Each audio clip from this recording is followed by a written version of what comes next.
listen, I think the people, I see where they're coming from. You know, Shopify Rebellion, they've had the better doing you dirty, people. all along, and I think it makes a lot of sense to predict Shopify Rebellion. They will be the favorites in this game. But I remember 2 years ago at the Six Invitational when this very core playing under the organization of the Sonics were at the Six Invitational. They suffered an early upper bracket defeat and then played a scrappy North American underdog in the first round of the lower bracket. And you'll remember Astralis got top 4 at that event. Of course I remember. So, Rebellion have been here before. They know what it's like facing against a North American rival in their first elimination match of the Six Invitational. This will be a vital test of their endurance. We're already halfway through the operator bands, and we got some spicy picks coming out, starting with Rebellion on the Buck band, then OXG take out both the Blitz and the Tubarão. I think Auction a little bit more expected. The Tubarão is a very common ban for Auction on Lair. They often ban Monty on this map, but they swap over to the Blitz. Not a big swap up. On the side of Shopify, though, what a change. Maverick and Azami would be the expected bans just based on previous matchups, but they're going to go for Buck and Smoke. No doubt a response to how Auction have played this map through the tournament so far, I should say. They had a big 7-3 win over W7M back during the group stage. They didn't drop a single attack in that match up against W7M. It is going to be vital that Shopify can shut down that offense from OXG.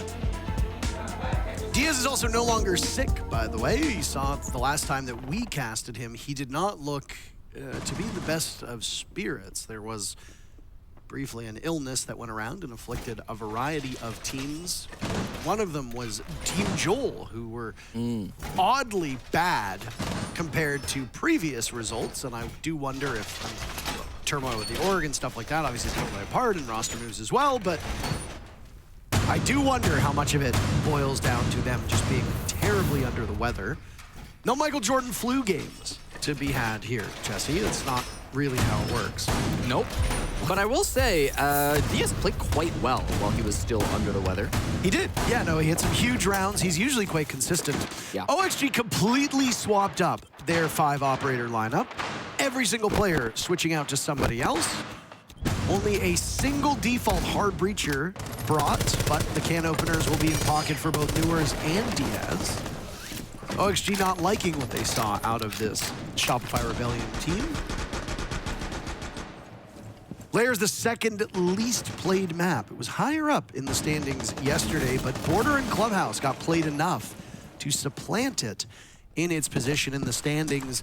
Lair is a defender-sided map. 56% of all rounds won by the defenders, 44% won by the attackers. Every single bomb site except for Labs is defender-sided. Defender-sided, Master, Rainbow Six Room, Bunks, and then Armory all sitting at 56% or above. Good news for Shopify Rebellion fans. Less good news is how good Auction have been on the attack so far through this event. The desk highlighted they are currently one of the top teams in the tournament. I believe they are currently tied with G2 for the best attacking win rate, which is absolutely ridiculous. An opportunity for Gomez just escapes him as Canadian makes it back into the bomb site. These two teams have a bit of history. They played on Lair back during Stage 2. It was the first time Lair was ever played inside of North American professional play. That matchup ended up being an 8-6 win to the Sonics, now known as Shopify Rebellion. So expect a good long game here, Parker. These two teams have delivered on it before. And they'll use those hard breach gadgets to open up some of the wall. Two Selmas exposed some of this defense. Gomez has used both of them. No can openers to go. Newer's looking for the cross. He gets swung on by Surf. That's the very first pick of this series. I don't think they expected Surf to take such a full frontal assault. He loses the duel to Gomez. He knew he was there, but just cannot pull trigger fast enough. Another shot by Gomez on the Canadian right as the Sens wall hides his tracks. Ambi dies, Rexon on the board to keep numbers close, but OXG in pretty good shape with 40 seconds left. Beautiful swing so far. Now how can the old duo of Rebellion make this happen? Rexon and Grixer. Down goes Grixer at the hands of Hat, who shoots away at the corpse just for added measure. And now it's Richie. Waiting for that Sens wall to disappear. He's got the cross held on Hat. Hat seems to know this. Rexon getting around it, vaulting on over, diffuser down. Yaga will now cover, and they're prepared and ready for Rexon. Best attacking team in the tournament, and they don't drop the ball on round number 1. They prove why they have fought so hard to earn that. Great start coming through from Gomez in particular. The former entry player, now of course playing kind of IGL flex for this team, did a great job there opening things up. They did lose the opening gunfight, as you mentioned, Parker, but there was an immediate trade that came back from OXG. They're looking stronger than ever in that very first round. Pretty coordinated. I thought it was a bit slow. I was a little bit worried by the pacing of that. Very standard push. They opened up the breach. They held their cross. They had a cutoff player coming back in through Art Gallery, but sometimes simple is the best way to go with things. And honestly, it was really clean the way that OXG were hitting those shots. They were ready for the majority of those Rebellion swings.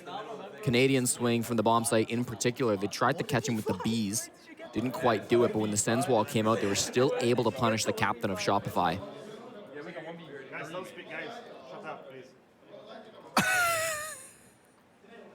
It's really, really important that you do not talk when you're not supposed to, Parker.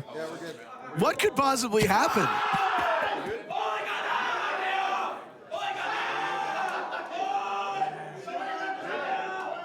I think Kag's game is going well. The B stream, as you say, has CAG Osaka up against M80 going on right now. Plenty of North American action going on. The first day of playoffs was quite good for North America, although we've still managed to end up with quite a few teams here in the lower bracket. Only one NA team is in the upper bracket. 1 out of 4, though. I mean, there's been worse odds at past events, I'll tell you that. I suppose that's true. We could end up with the Final 8 only having one NA team, and then everybody loses, and then you have an NA team on... You have an NA team on home soil where not a single NA team makes the top 4. The Raleigh Major would like a word. The last time an NA team made top 6 was, or top 3, I should say, was actually this Auction Esports squad. It's been a couple of years since NA has really had a deep run at the Six Invitational. That OXG squad still had newers on that team and a couple of these players. Fox A, of course, who's on the desk as well, was on that roster as they got 3rd place at SI. And a lot of people are skeptical that OXG can make a deep run like that again, and it makes sense because they haven't been to a LAN event in more than a year prior to this one. They struggled through the last chance qualifiers, losing back-to-back-to-back games to Wildcard before finally beating them in the grand finals. And frankly, there's some players that people just doubt on this OXG team. A lot of talk has gone the direction of Hat. But I think they've been playing phenomenally so far, and that 4th place finish in the groups really does not reflect just how good they've been at this event. They're going to be a real threat to the Rebellion in this lineup, and I think Shopify know that. I feel like the public consistently discounts this OXG team for a variety of reasons. I don't know if their personal feelings towards the certain players or the organization colors that, but it is a relatively even affair here. Both of these teams being down in the lower bracket means that one of them will go home. The other team faces off against G2 later today here on the A stream. Irrespective of who it is, that should be a thrilling contest. Turn our attention now to round number 2 as we're 1 minute into action, and Gomez with the void behind him faces off against Canadian, who holds this tight angle. He's just waiting to hear the barbed wire move, and then he'll swing with the shotgun. He knows he's got the barb.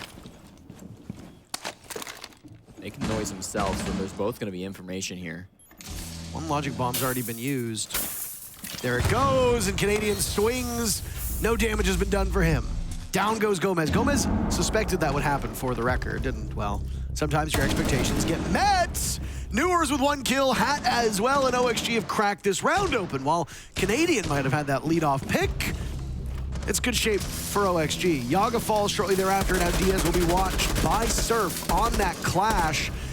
Canadian gets baited out, and Diaz gets a relatively free kill off of that one. Surf turning the shield around, takes down 1 player, and Ambi is left all on his own. Solus, an operator we don't see often, but strong in this position, getting all this info from underneath.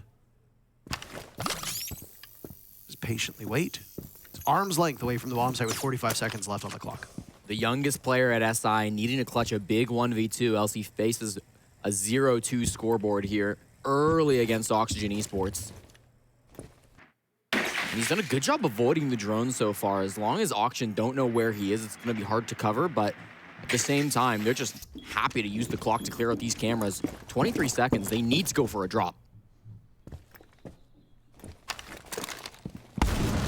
Ambi's playing this so slowly. So well, but Hat plays it better. Ambi had to announce his return to the bomb site, Jesse. Ambi, what the fuck are you doing? Let's go. As has been tradition with a lot of these teams here at the event, Jesse, there has been a lot of typing going on in the chat. We do not get to see it on stream because you see right now the players, then you see the replay, but my God, OXG set a new record for words per minute through those first 2 rounds. No, and it was a great clear through the top floor. We saw Newers coming in through Ops and then Hap coming in through Art there. That was really the pinch play. We were very focused on the spectator of Canadian over towards the kind of server area of the map, and that was definitely an important aspect of it, but OXG's push was extremely multi-dimensional. They had a lot of different angles coming through to clear that top floor, and that kind of caught Shopify Rebellion off guard. That gave the early advantage to OXG, and then Hat, of course, cleaning things up in the end there.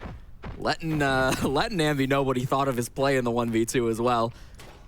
Hat has not beaten this Shopify core since April of 2023. Of course, Hat has bounced around to a couple of different teams, but has never really had much luck playing up against Shopify.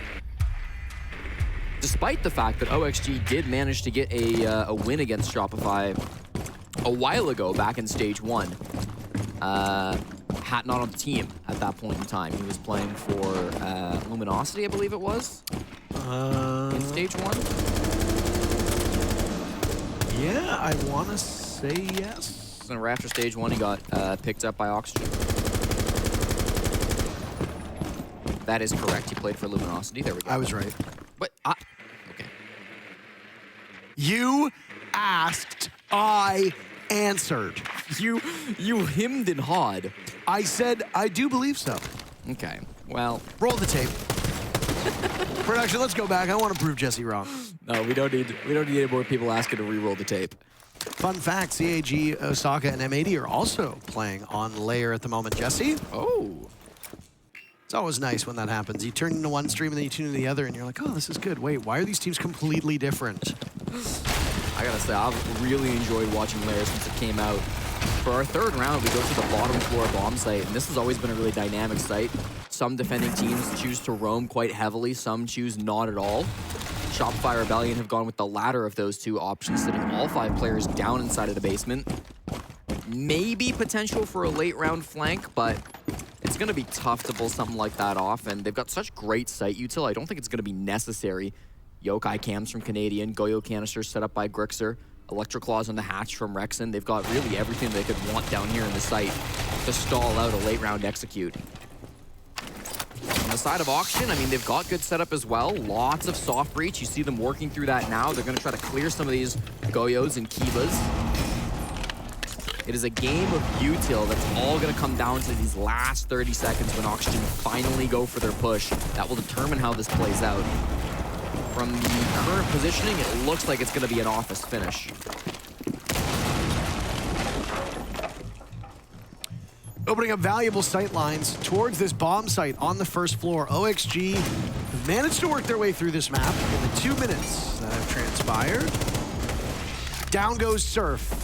OXG thought it was very funny that he was on Clash in the previous round. They put a gun in his hand, and unfortunately, he is still the first team to drop. Not ideal at all. Grenade will now go out as Newers thought somebody might be in the rat corner. Maybe it just takes care of some of the gadgetry. Han is inside the site with Diffuser at the halfway mark. Kaid of Rexon punished. Newers lining up 3 kills in very short order. He dies at the hands of his teammates. Yago with 1 and Gomez from above, and my, OXG seemingly with new life breathed into this team. 3-0 the start for the other side of North America. Great coverage coming through from Newers on that plant. I was a little bit worried because Grixer was in a strong spot in the back lines. Super calling attack timeout here. Everything they want, and we're doing nothing about it. You have to pick a side and fucking fight it. How are you going to win the round if you have control of nothing, right? Identify what they're doing and come up with a plan to fight one side so you can just all focus the other. If we go back to top, they did the same thing in their other match. They might have like a work ops, like pressure ops in later, but they want to finish stone side. For basement, if we go back to basement, they want to finish big garage side. Where they want to pressure big garage side, they go back there. But guys, we have got to fight. We're just playing like pussies. Wake up. Go Master Pellet. I'm gonna play on the green side. I can't say what he said. Down there, I'll be able to come down Nope. and help you, okay? They're playing scared. They are. And I mean, he's not wrong, right? He wants the team to step up and start fighting a little bit more. I talked about how you've got some options on this basement, and they chose really not to fight. Auction players got just as many kills as, I think they got more kills actually than Shopify did that last round. Team kill coming through was the only life we saw out of Shopify Rebellion. Clearly they've done their homework. They know what OXG like to do on this map, and Super trying to remind his teammates of that. I think there might be some pressure on operations on this, but they're likely to finish elsewhere with the execute. Some opening picks, some momentum would be massive for Shopify Rebellion. Shopify, out of all teams in the tournament, have the worst entry statistics on the defense. They have just a 31% success rate getting opening picks on the defensive side of the map. Controversially, though, on the other side of things, they have the best attacking opening pick rate of any team in the tournament.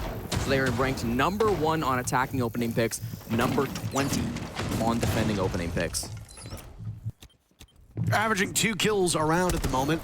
Whether it comes as an opening salvo or whether it comes in the cut and thrust, it does not really seem to matter because that is a very, very low tally, Jesse. Funny enough, Shopify Rebellion have the opening duels in their favor for rounds 1 and 2. It was only rounds 3 where Newers was so tremendously gifted on that entry, getting those first 3 picks, that we saw OXG strike first. Newers was the man of the hour. Seems like the Electric Claw has been taken care of, and Surf has no ability whatsoever to keep that wall, so he will continue to slouch away inside of office, and that ground will be opened up. Easier entry now for OXG. A great util play from Diaz. Using 2 of those EMPs means there's nothing that Kaid can do, because even if he could trick the first EMP, the second one would still disable. And here comes that operations pressure that Super was predicting in the TAC timeout.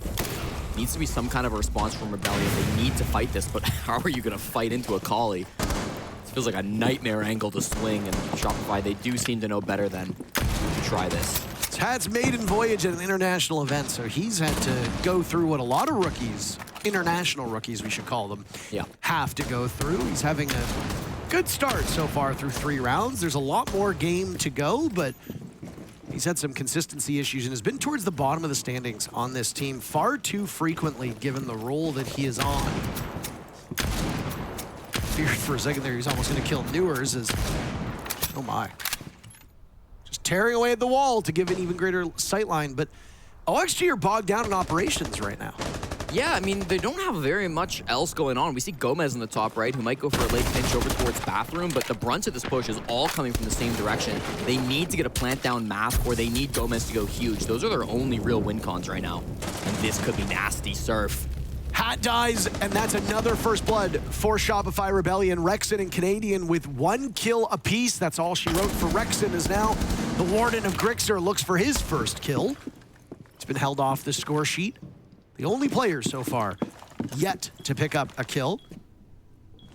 Yaga attempt to go for a plant there, by the way, and drop the diffuser. I don't know if he was anticipating it or not. Oh, Ambi is down below. An easy death. There goes the Nitro cell. Clear as day. Gomez now at the door to try and hold this round for his team. Diaz will need to cover as Gomez is exposed, and it's Surf to get the job done. Excellent answer back. OXG did stall out a little bit. Is that credit to the defenders of Shopify Rebellion for keeping them in operations, as Super had said? Yeah, I think so. Honestly, solid response from the Rebellion. Bit different of a push from Oxygen for sure, but I think that focus on the plant was really the key thing that gave them that advantage. The Nitro cell was ready the whole time from Surf.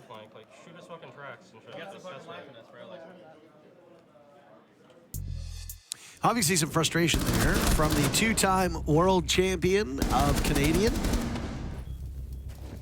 Can't be particularly happy with his own performance, I suspect, but the team's obviously got some issues that they need to battle against. Gomez was just a step off of Surf when that Nitro cell got tossed out. It was OXG just scrambling to get in around Yaga when he had that defuse kit. Half a second makes a huge difference.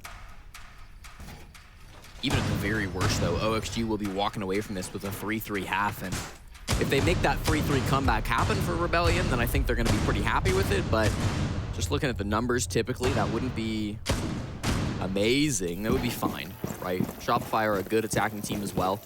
Shopify are actually extremely consistent across both attack and defense. They have over a 50% win rate on both, which is quite rare. It's usually teams will have somewhere around 45 on attack, 55 on defense.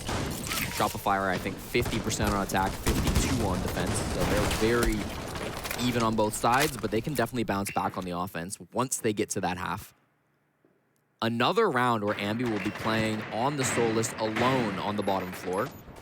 Whether the bomb site is top or main floor, Ambi tends to play this operator in this position. We've seen it almost every round so far. And he'll have to go past a gridlock if he wants to go for a flank backup to help his team. Making his presence known, they all know that there's going to be a Solus running around bottom floor. Won't be a surprise. They've also, again, kept Surf on that clash. Didn't really seem to be a huge impediment that Oxygen had to deal with in the previous instance. I mean, he did keep Canadian safe for a little bit longer than maybe Canadian would have been on his own. Newer's now doing some scouting missions here as we hit the halfway point of the round. A very slow Lair so far today. I mean, that is typically how Lair plays out. It is a big map. There is an awful lot to do before you can begin to execute.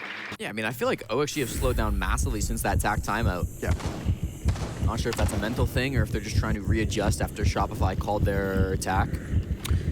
Lurking to the site, though, very early.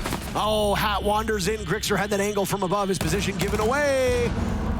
Yaga does not want any of that smoke whatsoever. He backpedals. The Banshee will slow down the attackers even more. If you're an execute-heavy team, which Oxygen seems to be here on Lair, then things are going to go slow. If you're more of that pugilist style, you just want to jump in and start trading blows, then, you know, Lair can be as fast as you want it to be. That was the Finka now doing battle with Surf, but the shield will keep him impervious to damage. Ambi with 1 kill for Shopify Rebellion. They were toothless through the first 3 rounds. The motivating speech from the coach and maybe just settling into the game has paid off. Now it's the Dokkaebi of Yaga stepping into Gumine, slowed by the Banshee, led right into a trap that Grixer is happy to welcome him into. 2 players now in the same spot. Gomez and Diaz will have to go for the vault into the bomb site. That is a precarious place to be in, Jesse. Surf will continue to slow them down. The clash is being so instrumental as the rest of Shopify Rebellion just sits and waits. There is a reality where both of these OXG players survive, and the clock makes it happen. Neither of them die. Diaz and Gomez give us nothing. That's okay for Shopify Rebellion. They win the round either way. They're an easy mental team to fucking break, guys. Come on. Where do you want to go? Go basement, and we do the castle. That might just be the key, break the mental for Oxygen. That was a miserable round to play if you're OXG, immediately losing the defuse kit on the main floor, and then you've got to try to retake top with a clash staring at you the whole time. Just constantly slowed, constantly in the disadvantage on that top floor. They never made it back down towards the site. They've really slowed down Oxygen. Very happy. Oh my god, it's DS and Nether. I want a never-ending gif of him just with the fingers in the air. That's it. I want that to never stop. I'm doing it now. You are. You do it well. It's a lot of fun. I gotta say, it's infectious. It's quirky. It's cool. All the kids are doing it, you know? It's trendy. Winning seems to be infectious for the Rebellion, as they've now gotten back-to-back rounds, and only one more will be needed to tie things up. You heard Canadian call for Ambi to jump on this castle, and he's followed the orders of his captain. Putting some barricades over towards Garage. Looks like he's setting things up on a lot of outer doors and outer walls, really locking off this southeast part of the map. Very final opportunity now for Oxygen to take a lead here on Lair. Now, mind you, and I say that because if Rebellion win, then it's 3-3. But yeah. I did say earlier on, and if you weren't here right at the onset of the broadcast, you might have missed it, that while OXG are such a good attacking team, they are running uphill against the numbers of Lair, of which serves better for the defenders. So what happens? You have a slightly defender-sided map. You have an excellent team on attack. You have a poor conversion rate from a team as defenders. And while the scoreline in that instance probably should skew more towards OXG, unless there is a lack of familiarity with the map, because keep in mind their opponents, Shopify Rebellion, were the ones who picked Lair. I mean, they've already played it and won it once at this event. I wouldn't say that Oxygen are unfamiliar with Lair. Shopify may be more familiar. They've played it already 3 times in Boston. This will be their 4th attempt at playing the newest map in Rainbow Six Siege. They beat Secret and CAG, but of course lost to Raza Company just yesterday in playoffs. And won't be forgetting that game for quite a while. Canadian being hunted down by the Deimos. You gotta imagine he's done here. There's a hard wall in between them, so. Right? First kill comes to the hands of Grixer, Canadian on the boards as well, but he does not win the secondary fight against Newers, who now on first floor will begin to tear away at some of that softwood. There's I don't know why there's a part of it that it missed. It's not doing the best job there. Your one job as a drone is to cut the wood, and you're not cutting the wood. Slightly defective, it happens. Some models are less reliable than others. It happens. Yeah. Modern technology. I think Canadians set the team up really nicely for this final defense. Completely agree. Goyo canisters last for 20 seconds, so that'll be about 25 seconds still left on the clock. Newers could work a vert pick. That would be a massive play, but I'm not sure he can find anything with the current angles he has open. About time now for the flames to dissipate. And an opening appears for Oxygen to sweep through the bomb site. They had a good read. They know Rexon's in there. Do they realize Surf is still tucked into the corner? Ambi, the lone casualty amidst this push. OXG tripping up as they burst into the bomb site. Newers and Diaz, the last 2 standing. Now Newers taking an awful lot of damage. What remains of him is all that's left, but Surf and Rexon are very quick to get us to the second half. 3-3. First 3 rounds go in favor of Oxygen.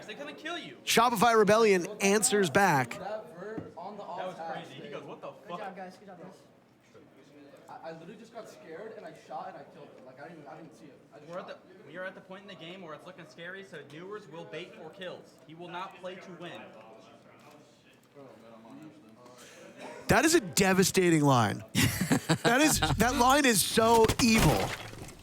We're at the point of the game where they're playing scared. Newers is just going to bait for kills. He's not going to play to win.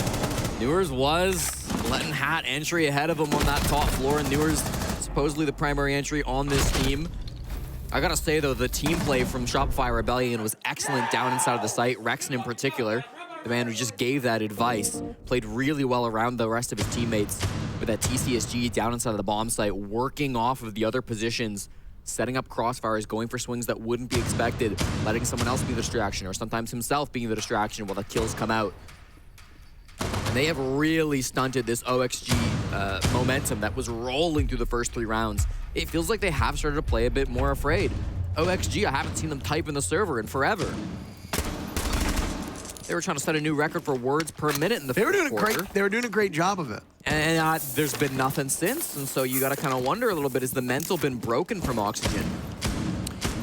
There might be something to Super's point. Not that we thought that he was wrong, but through the first 6 rounds, Jesse, it's been Shopify Rebellion to get 5 of the 6 opening picks. Now, obviously, you can tell from the scoreline, they were not able to convert every single first blood. Rounds 1 and 2, They started the killing, but it was OXG who strategically were a bit more sound through that mid-round, narrowed down the numbers, and then got into the bomb site. But when you're reliably getting that first pick, whether you're playing scared or not, as Super suggested that his team might be, when you're reliably getting that first pick, you are constantly putting your opponent on their back heels, and they lose a part of their strategy. If it's on attack, maybe you lose one of the most crucial ways to the bomb site. Maybe you lose some hard destruction. As a defender, maybe you lose some extremely valuable piece of utility. Could be the Azami. If Gomez died right at this exact moment, 4 Kiba barriers disappear. Now 5. None of them have been put down. He retreats pretty nicely. Gets back to the site, reinforces out through storage so they don't have to worry too much. Admittedly, I was using it as an example. For sure. I wasn't saying that I thought that Gomez would die early, but the point is that if you lose somebody right off the rip, you're probably losing some of your gadgetry with it. Right now, it seems that the focus here with the protection to bandit trick, which works out very effectively. Shopify Rebellion threw everything in that wall, including the kitchen sink. The idea was use the Kiba barriers to keep Yaga safe. It works. Well, the wall still gets opened up at least a little bit. They'll have an angle in through storage. Ambi down below did some work on those batteries, so they're okay. Gomez, the opening casualty this round. That's the Azami down, as you were talking about, Parker, so it does come true, and Canadian's just in a plant spot. Is he in a position to get it down? He's at the halfway point. Down goes Gomez. We almost spoke it into existence. Surf is traded out as Canadian stands amidst the cacophony of explosions, shooting through the floor as Ambi will give a sightline onto the diffuser. Canadian still getting the read onto the bandit, not able to collect Yaga in time. The Yog Dog slips through the line of defenses. Down goes Rexon. Canadian does answer back. Ambi still down below. Canadian doubled up on. Inadequate coverage. Grixer not in a position to really influence this main floor take. Now it's Ambi to watch over that diffuser. He gives his position away maybe a bit too early. One goes on diffuser. Grixer stops him in his tracks. Newers will drop down. No time for the diffuser, irrespective of what happens. But the Rebellion get the final 2 kills either way. The round was going theirs. Fucking shit players on their team, bro. Rexon has wired it.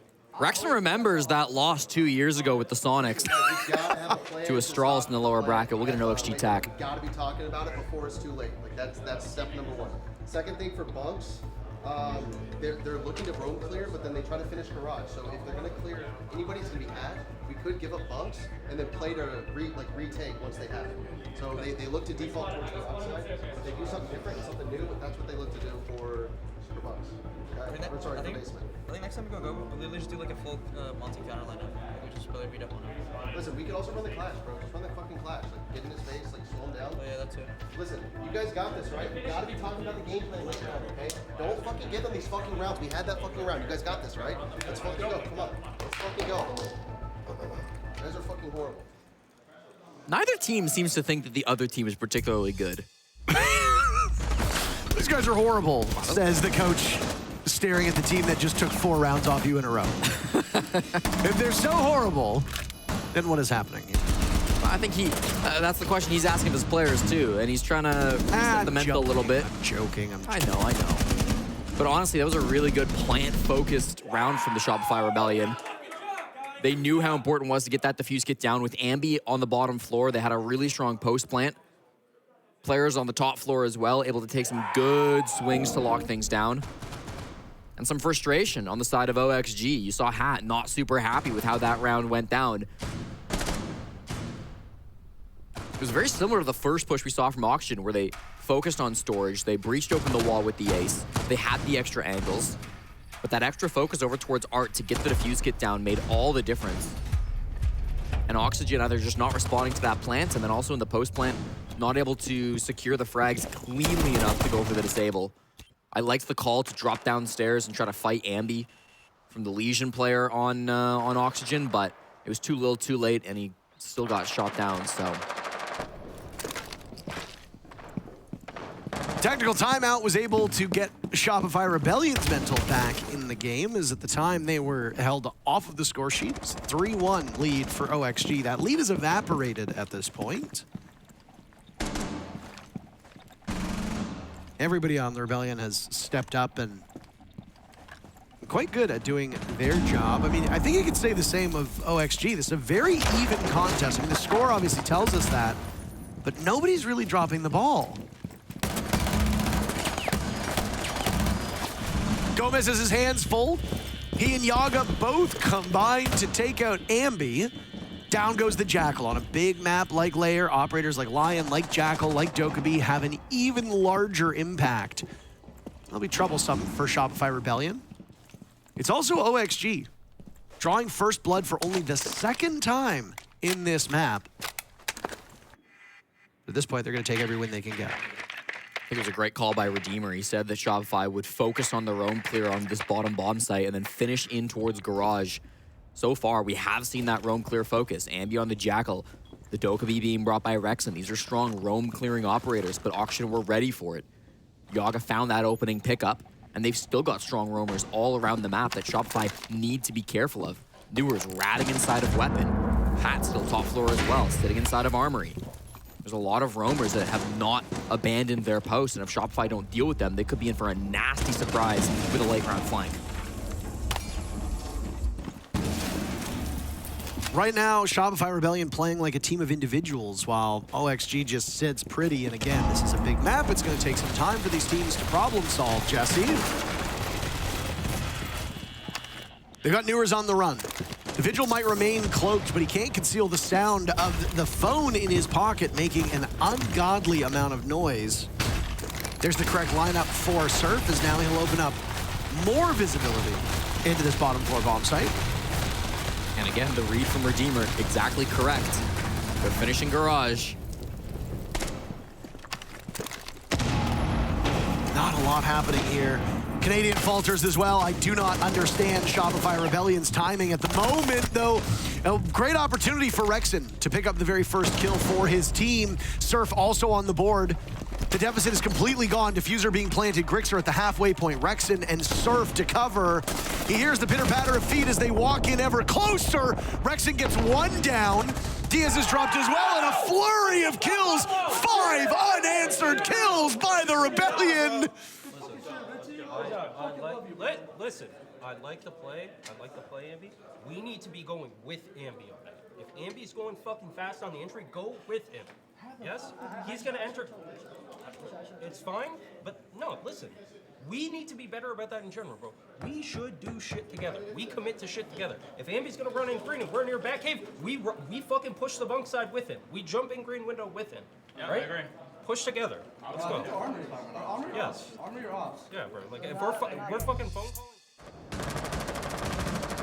Troy's still not happy. They've won 5 rounds in a row.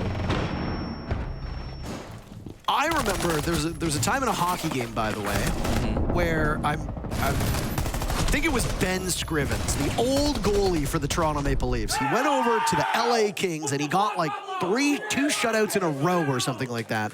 And then in his third game, I think he let in 1 or 2 goals. And he didn't start the 4th game because at the time, their coach basically said that while he played well in comparison to the teams, there were things they didn't like, and there's always improvement that could be made, and they want him to make that improvement. And for people who don't play sports or anything along those lines, they maybe don't think about it that while you're doing well, you still might be below your own potential. Just because you're winning the rounds doesn't mean you're doing so confidently, and doesn't mean you're doing so in a way that would still win you those rounds against potentially tougher opponents. So good is always good. But a lot of these players, they're not going to settle for good. They're going to settle for great. And that's exactly what Troy said. High expectations on the side of Shopify Rebellion. Big org. Big org, new org. Jumped in at the 11th hour after Sonics announced that they were departing the scene. And now, as far as we're aware, Sonics as an esports org doesn't have any active teams in esports. Can't say the same for Shopify Rebellion. It seems like they have a team in almost every single major esport. Yeah.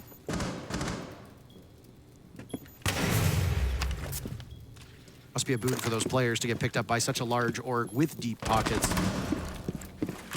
Talk to Unwanted or Team Joel or even Raza Company Academy about what it's like to play for an unsponsored org, and it's a challenge. More support announced recently with Moist Critical and Ludwig being signed on as owners of this org. That's got to be an insane chain of command. Andy answering to Canadian. Shopify's a Canadian company as well, and they boot camped in Toronto for 2 weeks. They'll now assert themselves up these stairs. They said if Ambi goes in hot, we go in hot with Ambi, and guess what, Jesse? That's exactly what they're doing. Absolutely. Ambi already here inside of the bathroom. Surf's outside the window. Canadian right behind them. Blinded for a moment. No movements, though, as some fire has stopped anybody from OXG from making that aggression. There's the flames. They just have to let them into bathroom. This hallway can still be a choke point, though.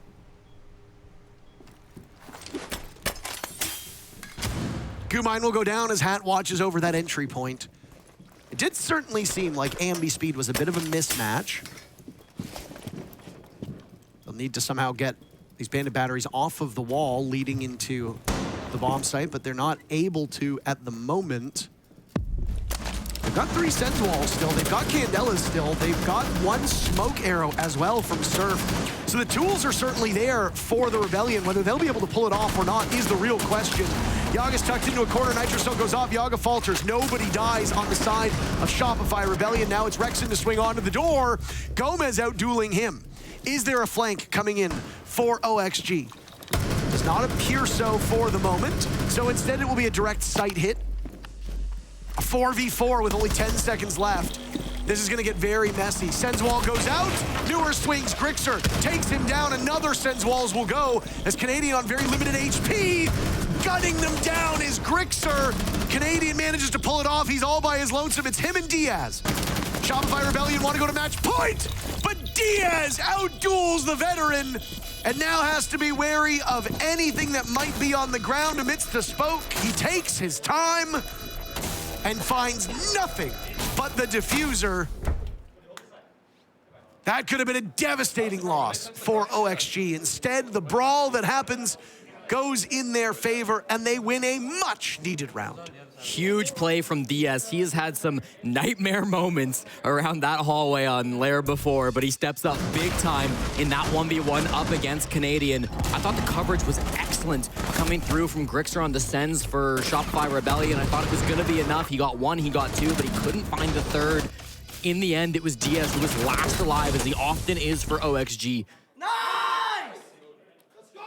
When OXG fall down to just 1 player, it is DS that is the last alive on this team 55% of the time, which is absurd, but not uncharacteristic for DS. This is his whole career. He has played as an extremely passive player.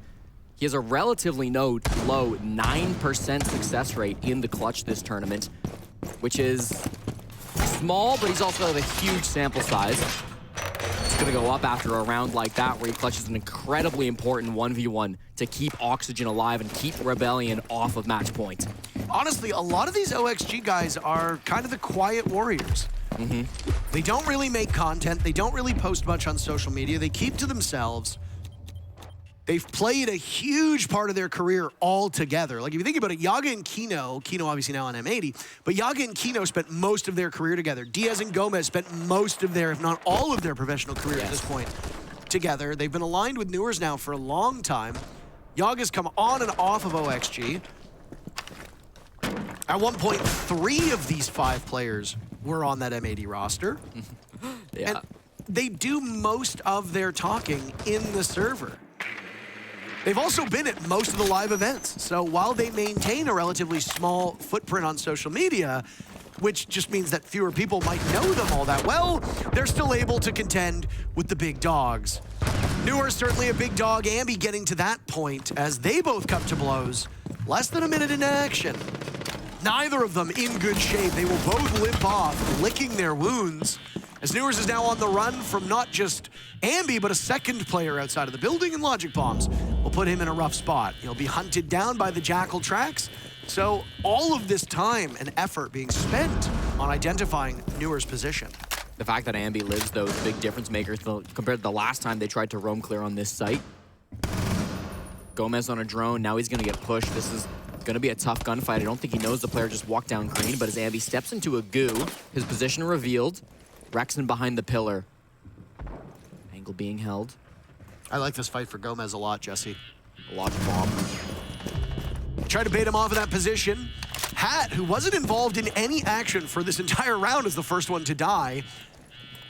Gumine found by Surf as he will pull that one out. No Logic Bombs remain. Not a ton ton of utility left that can really influence this roam clear. Only one set of tracks for Jackal's Inox is available. Yaga's still top floor. What? They really didn't get any space on the side of Shopify Rebellion. Slow and steady wins the race. And in this case, Yaga will be in the bomb site in roughly 3 more rounds. So Okay. it depends on what race you're looking at. We might be on to map number 2, but Yaga will still be flanking. This feels very similar to last time Rebellion attacked this site. Go for the roam clear, not that successful, finish big garage. Will the flank be better though this time around for OXG? Nobody active to watch that flank drone. It was turned the wrong way too, so Yaga will be able to catch Surf off guard. Surf's attention is elsewhere. Yaga beheading him. That's the upstairs coverage. A much more linear assault will now come out from Shopify Rebellion, all because of Yaga's patience. Newer still hunted down as a second player from the Rebellion. Will post up top. Canadian drop by Gomez. OXG hitting their shots as Yaga has not relented in this position. The job will get impossibly difficult as Diffuser is dropped and Rexon will have to fight 2 separate players on different parts of the map. No opportunity to get the Diffuser down despite his best efforts. And it's a tie game between the 2 NA juggernauts. Big round from Yaga, who has struggled on defense throughout this tournament. These are the worst statistics of any player in this lobby on D, and he really did step up big on that roam. Coming back from the top floor, I don't think they had any idea that he was playing up there. They just missed him on the timing with the flank drone.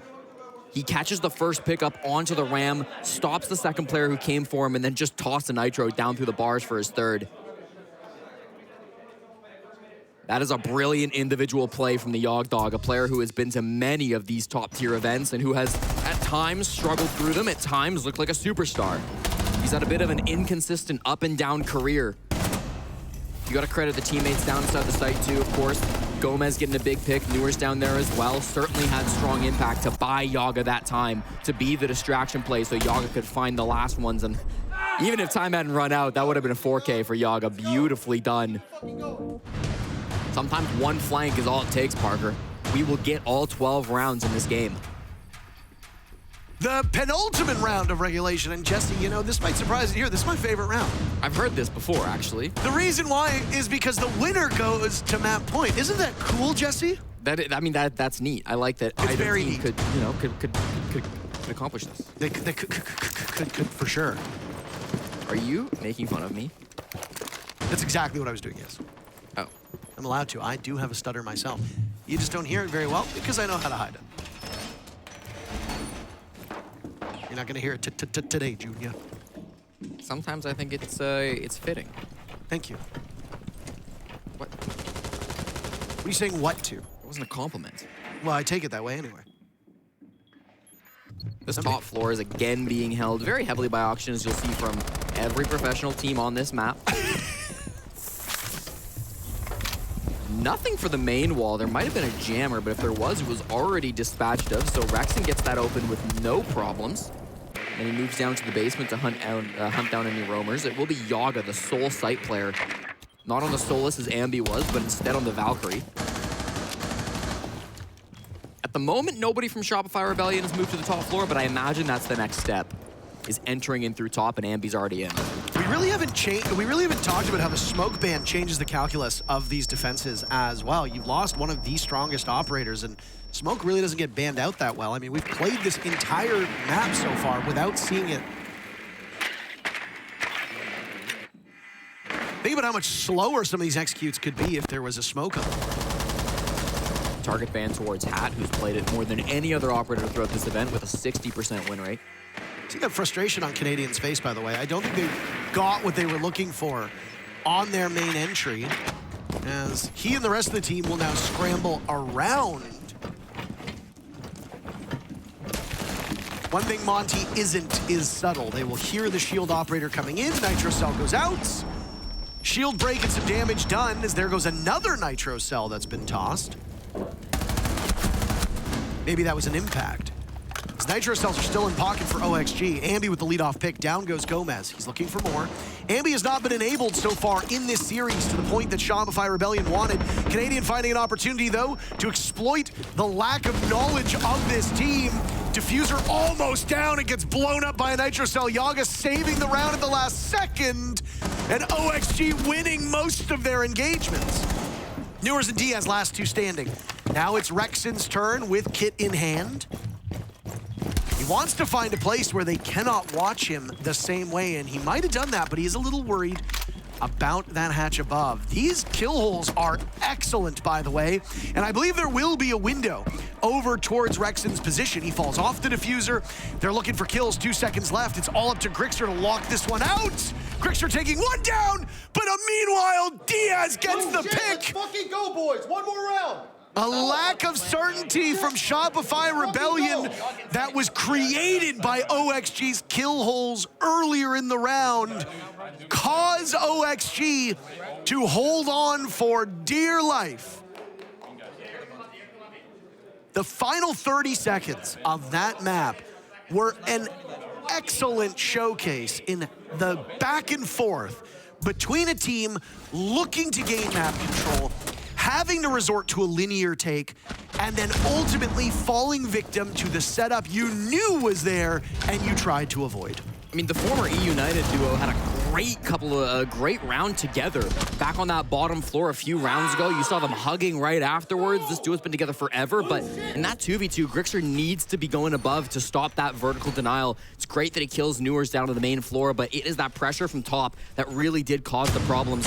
It was also a beautiful Nitro Cell from Yaga that kept Oxygen alive in that series. It went down and killed Canadian, planting on the Monty.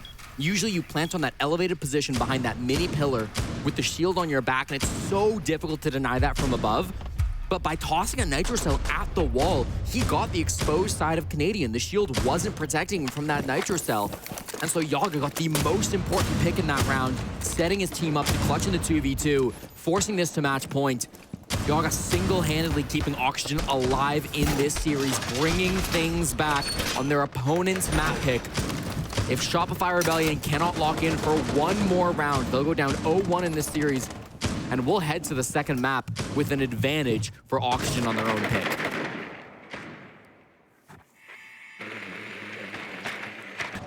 We joke an awful lot about the DZ curse and how they make their fans have the most agonizing road to a potential victory of any esport team. But are we sure that just wasn't the Canadian special?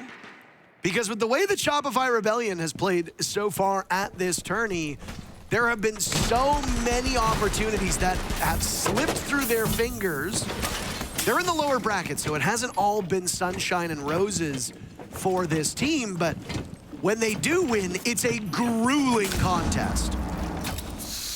Losing their own map is a situation that the Rebellion have been in before. Canadian stumbling through that main door, trying to gain some ground, but he gets 2 Nitro Cells in front of him, he gets a Goo Mine in front of him, he gets the Clash as well in his face. And now it's a pivot. Hat hid the entire prep phase on that Clash, so Shopify did not realize there would be a Clash on the board. Not sure Canadian would have stuck this Monty had he known. It's going to be a really tough job for the captain of Shopify.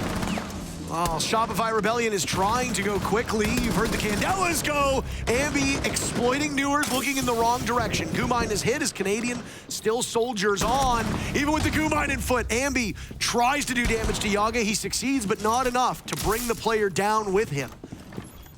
Again, supporting Ambi has been a major focal point for Shopify Rebellion. Shopify split to a 2-2 right now. Canadian and Grixer down towards Bathroom, although Canadian's rotating up to Rexon and Surf, who are playing more towards green. Gomez dropped from down below. Surf shooting through the floor. He had another red pick. Right now, overtime looking very likely between these two teams. Obviously doesn't bode well for Shopify Rebellion needing to go to OT on their own map, but we did talk early on about how evenly matched these teams have been. If you think this should have been a cakewalk for Shopify Rebellion, well, I think your read on the matchup is not fully formed. Canadian looking for some coverage. He's finding it at this point. Grixer dies at the hands of Diaz, but both teams trade one as now the clock will run 40 seconds to pull this off. And while they continue to trade, those numbers will forever benefit the team that's ahead. Hat botching an opportunity to take down one of the players down below. He's got the shield on his back, and these 7 seconds will feel like eternity. Nobody's in place to stop him, except for Rexon, who runs right up and takes him down, but that was still a little too close for comfort. Good adaptation. Holy fucking shit, that was close. No kidding, Rexon. Holy freaking shorts, that was close indeed. We go to OT, Jesse. It's about time we win a fucking overtime. They want to win one of these OTs. It's been a tough tournament so far for Shopify Rebellion, but they will get a second life here, another chance. Obviously a great start from Ambi, but for me it was Surf going down below on that Ying with the shotgun was such a smart play. That was the second pick that he got, or the first that he got onto Gomez. He got a second later on onto Diaz as well, right there. You don't see Ying shotgun every single day, but Surf showing the power of that unorthodox weapon. It was beautifully played. It was the same plant spot from Canadian as well. They focused the last time they got the kit down on the top floor site. Just inside of our 6 room, next to the doorway on the shelf, over towards Art Gallery. Canadian was able to stick that plant for a second time. OXG had no denial for it. All they could do was swing and try to stop it, but consistently cut off. And we will head to overtime on map number 1. Both teams still alive. It is 1st to 8 in these next 3 rounds.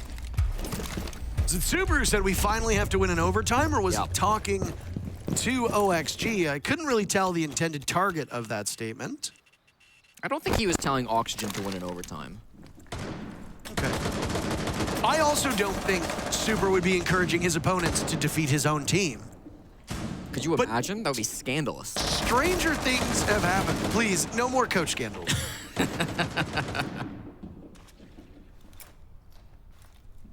Enough for one tournament. What's the basement for Oxygen's first go of things? They read Rebellion like a book on this site time after time, and honestly, the op lineup looks very similar for Shopify. They've still got Ambi on that Jackal to try to clear out these roamers. Grixner on the Lion's a bit of a new one, but accomplishes much the same goal as when we saw the Doka beam being pulled out by, it might have been Rexon who was playing that off.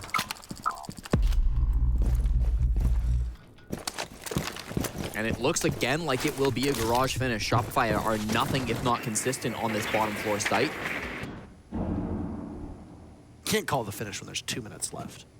I mean, So many things could change. they've got 2 players in basement or in garage right now, and they haven't done any work on office ceiling.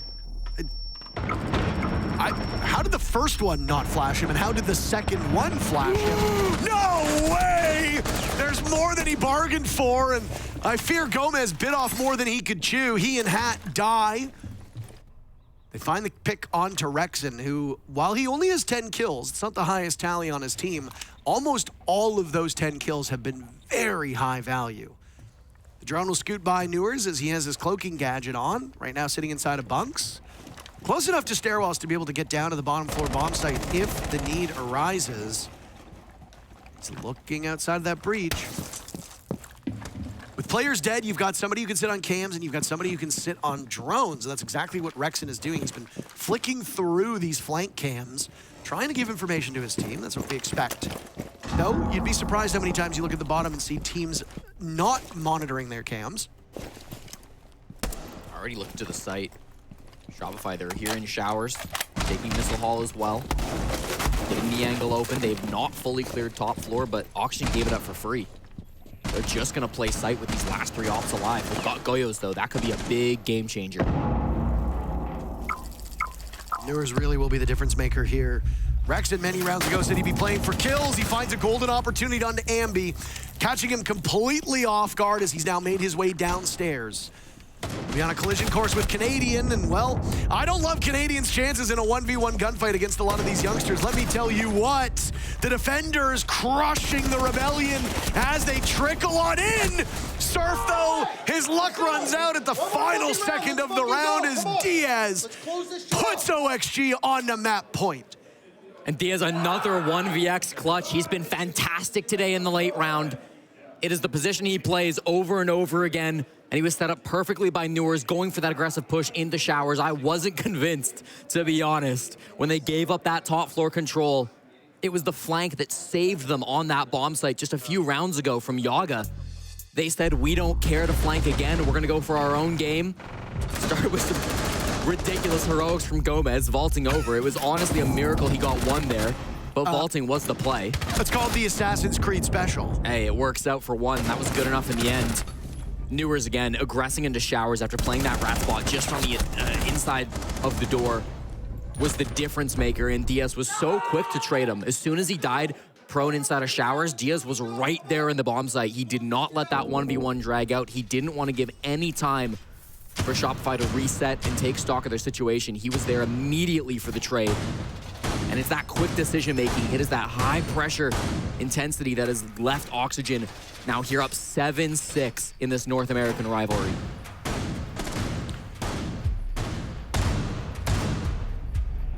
If they lose this round, Shopify Rebellion will go down in a bit of infamy here at this event.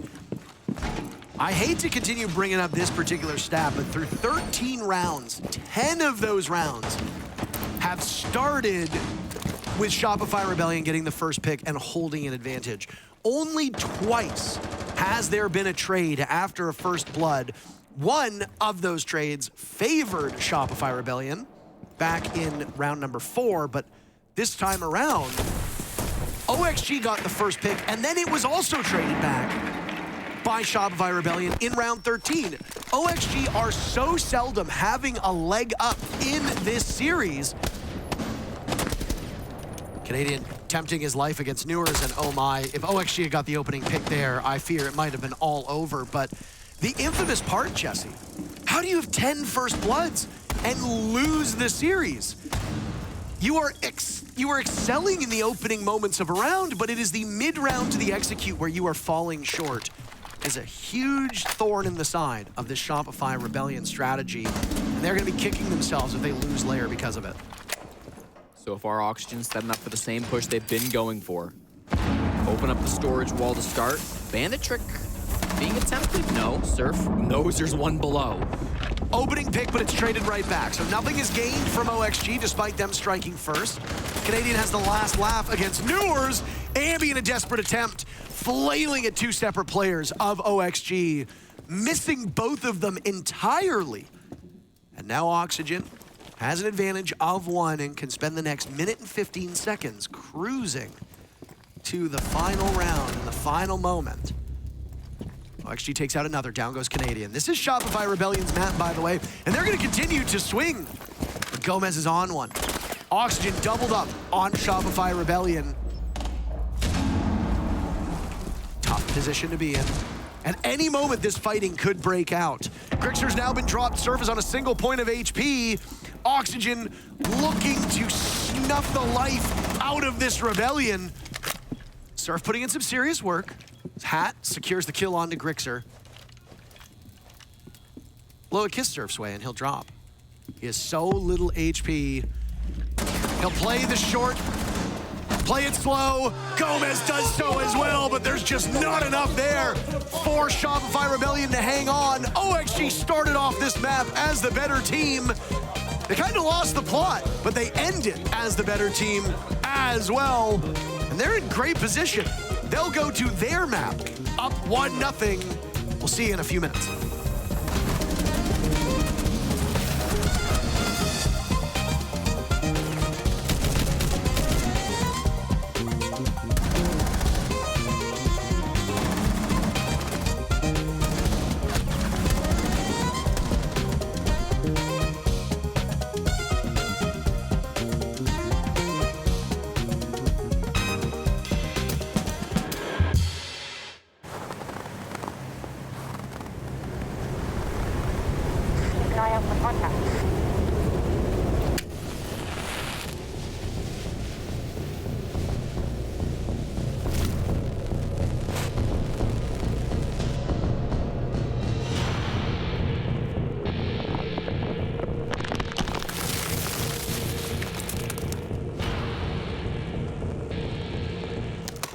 Available now.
You want to talk about a morning that warms everybody up? We got that indeed. Between both A and B streams, it is all heating up here in Boston. Welcome back. OXG clawed back and away from Shopify Rebellion. And thankfully, they came alive on the second half of this match, because at first, we hammered the nail on the head that OXG's attacks were the biggest successor for OXG. And that's what we saw. They went 3-0 right out the gate. Shopify Rebellion brought it back. And then once it swapped, we thought it was slipping away from OXG. We were worried because they didn't really have the problem solving or the teamwork. They were constantly overextending, giving the first pick to Shopify Rebellion. If you were listening on stream, you definitely heard Rexon specifically having some words about OXG being scared, individually playing. But OXG turned the tune. They started playing for denial, running the clash, really hammering the nail on the head for the verticality, and I really love to see that because OXG is so good when they play the vertical holes. There was some big rounds through those holes specifically, and that ended up pushing OXG over the edge to be able to get the win over Shopify Rebellion, and I'm sure that feels really good, especially with how much Shopify Rebellion was talking at them, to just be able to come back and get the map win, then go on to your map. I'm sure they're in a great position. The best way to prove it is just kind of show it in the server. You know, you can trash talk all you want, but until the game's done, it doesn't really mean much. Yaga had some excellent rounds that I think there was one that specifically where he kind of flipped the script back on their side here for OXG. I believe it was 5-3 up for the Shopify Rebellion side, and then it just started working. Yaga was doing a work, roaming on his own. Absolutely. Yaga retook upstairs control and was able to just shoot through the floor with the verticality, and that was the biggest reason on why they were able to win that round. And then he had a C4. I'm sure we'll see it a little bit later, but it was really well played from the verticality. And to always keep in mind that you don't have to win just by out-shooting the other player. You can use the map to your advantage, and that's why I love watching OXG play on new maps, specifically because on new maps, I was always being the innovator, and now they're still continuing that trend to be the first team that's the best at the new maps that come out. So I enjoyed watching it. It was a really close game. With a map of many rooms, much like Lair is, there's a lot to look out for. And speaking of looking out, you might be noticing that there's one expert missing because it's only the Himbo and the other expert that are on here. So Laxing is standing by to have a chat. Please break it down for us. Yeah, to truly illustrate and demonstrate and emphasize how well Oxygen are doing on the harder side, you can claim you have Hat, you have Yaga, and you have Newers in positions to get a pinch onto Rexon and Grixer into that server hallway. What I really appreciate about this attack is the fact that one, Newers is taking it from Master. He gets that kill onto Rexon. Hat is immediately pushing through onto Grixer with Yaga jumping in just in case things go awry. Now, on the opposite side of the map, what I really like here is the fact that Diaz is not only playing his position well, but he's also taken a distraction from Surf and Canadian, while that is now allowing Hat to try to come up for that flank. As you're going to see, they are going to meet. Diaz does get that pick, which unfortunately, Surf does get a good kill onto Diaz there, but Hat is immediately there for the trade. And then Ambi exposes himself here. The thing I appreciate from Newers here is immediately transitioning, going to reposition for that plant with Hat getting that coverage. And again, this truly is demonstrating how well Oxygen are on their attacks, and their comms are clean, cut, and perfect. And now they're going into Clubhouse, feeling good, getting the victory on Lair. Now it's a question of, can they keep that same momentum going into Clubhouse? But we won't know until after the break.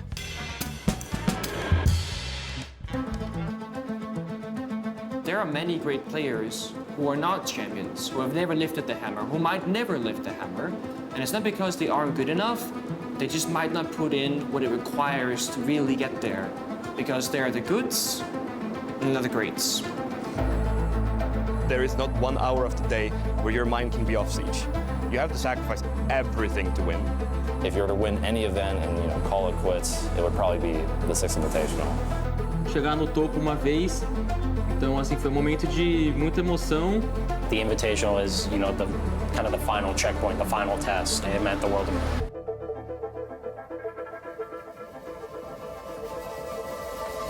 History will be made here because for the first time on home soil, a Brazilian team will win a world championship.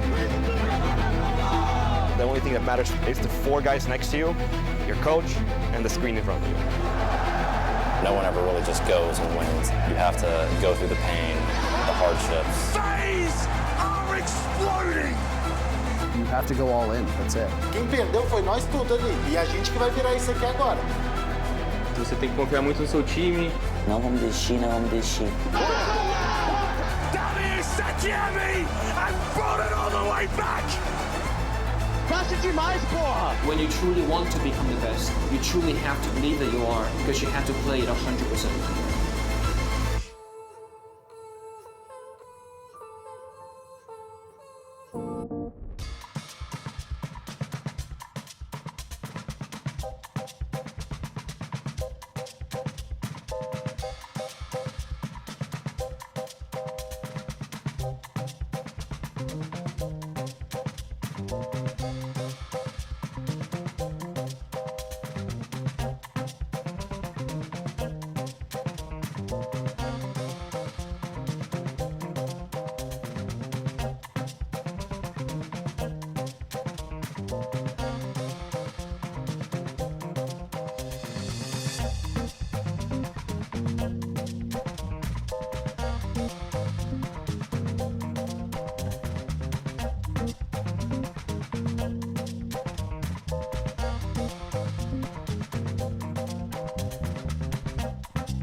CAG のアニツンです。今日はマイオペレーターを作っていきたいと思います。どうも CAG のシュリップです。今からマイオペレーターを作ります。オペレーターの国籍は、アメリカでボストン出身で、アビリティは、左手に盾を持っていて右手にプロテインを持って、このプロテインを飲むともう無敵になります。マイオペレーターの国籍は日本で出身は東京、攻撃側のアビリティは、能力を使っている時だけその邪魔とかバンディットに阻害されないようになる。見た目の特徴は最初はもうキョロキョロなんですけど、このプロテインを飲むともう全裸になって服がはち切れて、ムッキムキになります。見た目は角刈りでサングラスかけてて、ちょっとブラックレイに似てるかなって感じですね。そのキャラクターの名前は、ホワイトレイで。またねー。またねー。I love this team. There's no way you can convince me not to fall in love with CAG. They're just wonderful to watch. And of course, operator ideas, I think we won't need to workshop those. I like Anderson's, to be honest. Like, personally. Yeah, of course you would. No bias towards Meathead. I thought he was more like... That's Intero's laugh. I thought he was just kind of pop a picture of you at some point, but... I mean, realistically, I was thinking the exact same operator, just holding a jug of protein. That's fair enough. Yeah. I was impressed because they did one of those with Alamau, and he made a character and gave it a foxtail, and he named it Foxay. And I was like, okay, thanks. I mean, great to see there. There's a lot of ideas that are floating around. If you're a CAG fan, make sure to catch them now on B-Stream as they have one map number 1 playing against Amity. They'll be going with an advantage. Close match. But speaking of close matches, Shopify Rebellion versus OXG. OXG taking map number 1. We got the down low and the low down, both from both Fox and Gabe here. What do we see for map 2 Club? I said I don't like Shopify Rebellion bringing Oxygen to Clubhouse because it's a simple map. And with Lair going in Oxygen's favor, and especially how well they looked on defense, it does worry me here because this isn't the same Oxygen that Shopify Rebellion played way back in the NAL stage. I do think Shopify Rebellion's better suited on Clubhouse because there's not that much verticality that you can really get done on it. Sure. And I do think the better team at executing is going to win. OXG currently having an amazing run on their attacks. So obviously the attacks are going to be the most important part here on Clubhouse. But once it comes to the defenses, it's all about consistency, following through on the trades. I think Shopify Rebellion has a little bit of an edge on being the better team, but I do think OXG's on fire right now. Clubhouse is a map of fundamentals. Absolutely. Heard that described many, many times over the years. You have to know how to play it if you want to play Siege in general. So let's see if we'll just get some more to learn from both of these teams getting into it. Lax, Fox, thanks so much. Your casters are set and ready. Jesse and Intero, all yours. Thank you so very much. Well, as we said at the tail end of that matchup, whether he's on DZ or whether he's on Shopify Rebellion, Troy does not make it easy for you to cheer for his teams and escape with low blood pressure. The problem for that is you're now going onto your opponent's map and they have the lead. As is a story that has happened multiple times at this event, Jesse, unfortunately, Shopify Rebellion has let a winnable map slip through their hands. The desk called it a map of fundamentals. I would argue that Lair is very similar in the way that the strategy that you use is very fundamental. Do you think Clubhouse is going to have a different pace than we saw Lair? I don't know, Parker. I honestly think this could be another kind of slow map. We saw a lot of late round 5v5, 5v4 executes from both Shopify and Oxygen back on map number 1. We'll see if we do repeat such a feat. We go back to Clubhouse, and we do have a bit of a HUD mix-up. So Shopify Rebellion will be taking out the Maverick and this next ban. Auction Esports banned out the Capitao. Ignore the names of the teams on your screen just for this ban phase. It is a visual issue. Okay. Shopify Rebellion, their second ban will be the Azami. Maverick and Azami has been by far the most common 2 operators that Shopify have banned out here at the Six Invitational. They banned these 2 exact operators on Clubhouse versus FaZe Clan and CAG Osaka. So they love taking these 2 ops off the board. and Auction will remove Capitao and Subrao, two extremely strong operators on Clubhouse. Of course, Capitao for that Raptors position can be extremely effective, and Subrao so good for keeping that CC wall closed, as well as keeping some of those hatches closed down inside the basement. The stage is set, Parker. OXG and Shopify Rebellion. One map will separate Oxygen from the next game later on today, and Shopify from going down home. If they can win this one, it'll be Border for our final map of the series. Yep, loser goes home, winner goes on to face G2, who also find themselves in the lower bracket. There have been some surprising results down here. There are only 4 teams that remain in the upper bracket. We're not going to see any of them in action today. They will play their games tomorrow. BDS and Space Station will do battle, and then the shocking results of Raza Company Academy to go up against Furia. Raza Company Academy is that old E1 roster that the organization announced the departure from the Rainbow Six Siege scene shortly before this event. The team managed to qualify through the LCQs. Raza is a very, very popular Brazilian streamer, currently signed to Team Liquid. He has decided to sponsor them. The best part is they're not even the main team, they're the academy team. And here they are, guaranteed a top 6 finish at the Six Invitational. And unless you watch those Brazil games regularly, you might not know who they are. They play up against Furia, the defending world champions. Those are the 4 teams right now in the upper bracket. We'll go through what the lower bracket looks like as we near the end of this map. Win or lose for Shopify Rebellion, but Shopify Rebellion made a big splash picking up this team. It would be quite devastating for them to go home so early in the event. Yaga and Newers up here on the roam. As roamers, these two were instrumental in winning that very first map of Lair. They're going to have to work together once again up here on the aggressive position, but the main stair window opened up. They can't safely rotate back. They might be fighting for their lives. Batteries shot off the jacuzzi wall. It could be opened at some point if they've got the hard breach for it. Grixer might move over, but at the moment, the Rebellion are not looking to take these gunfights. They are still quite slow to get in as Canadian runs into a Capcan trap. Hard time to find out that the Russian operator is on the board. Out goes a nade. And Gomez has his hands full. His nade from Canadian works. Canadian actually picks up Hat as well, but not before Hat emerges out of nowhere, taking Ambi down in the process. No more logic bombs to be had. So Yaga was looking to maintain this main floor hold. He falls off of the hatch that's been opened inside of Lounge. Newers had pre-placed to C4. He sets it off. It doesn't do any damage, or it's either been shot away at. Either way, no success. And now Newers has retreated to the point where he can watch that kill hole at the bottom of the stairs. Tread carefully, Shopify Rebellion, because they are watching you from down below. 70 seconds now to set things up on the side of Shopify Rebellion. They've got the moto hatch open. Kitchen hatch shouldn't be too far behind if it's not opened already by the attackers. They've got this Habana, of course, being played by Grixer. Kaid not being played, Subrao banned out, so everything should get opened on the side of Shopify Rebellion. They have all of the options, but they lose Canadian as soon as he drops Moto. That's a bit of a puzzling one, and one that will hurt their chances of pulling off a successful plant.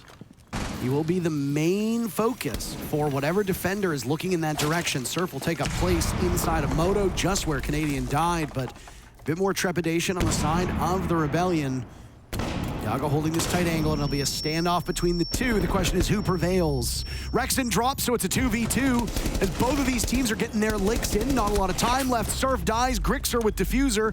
He now will emerge from the same spot in Moto that they've buried 2 of his teammates. Shot away at by Newers as now Grixer takes out one and runs for the engagement, trying to bait out the Valkyrie. It'll come down to the wire, and he just doesn't have enough time. A great game of keep away for OXG as they survive the first round. They called him a baiter on map number 1, but he baits for the kill, or baits for the round win this time. Perfectly played by Newers down inside the bomb site. And of course, had to step up big time for those kills, playing inside of Armory as well. Taking down Surf. Surf just missing his shots as he entered in through Moto. That was the most important frag to get that man advantage. I really want to compliment this Blackbeard play from Canadian because the way he used those nades was expertly done. Unfortunately, dropping Moto all alone wasn't the correct call in the end there, and it kind of gave up that advantage that he had worked so hard to gain in the early round. It's tough when the early round goes so well for you. You play so well, and then it all just gets thrown away. Newers ring around the rosy on the bomb chassis. Played that perfectly in the 1v1-2. It's another early lead from Auction. They started the last round, the last map, I should say, going up 3-0. Could they replicate that here on Club? I mean, at that point, you do have to wonder about the mental resiliency for a team like Shopify Rebellion. Touched on this map a little bit when we were in Lair because, well, all three of the maps that we might see today entered the day with the same amount of plays. Now, on the other streams, CAG Osaka and M80 did battle on Lair, so there have now been 2 more plays to Lair, vaulting it above the rest. But Border, Clubhouse, and Lair all started the day with 12 plays. Clubhouse is a 50-50 map. 49% of the rounds have been won by the defenders, 51% of all rounds played won by the attackers. So no real distinct advantage. Clubhouse is usually a very decider-favored map. The fact those numbers skew that way with 138 rounds played is frankly quite surprising, Jesse. And as the desk mentioned, this is a map of fundamentals. A lot of these rounds are going to play out very similarly to one another.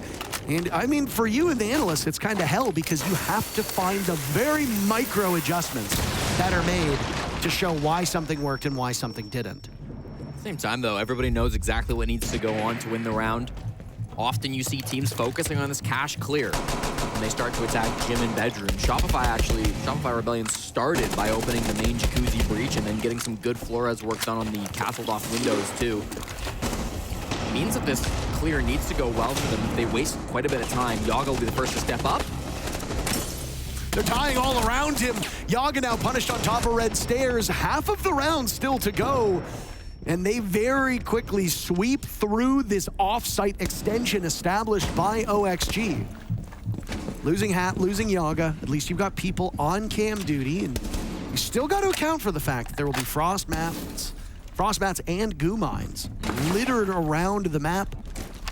I suspect most of those frost mats will go over towards the windows on the side of weight room. Look out below if you're Shopify Rebellion.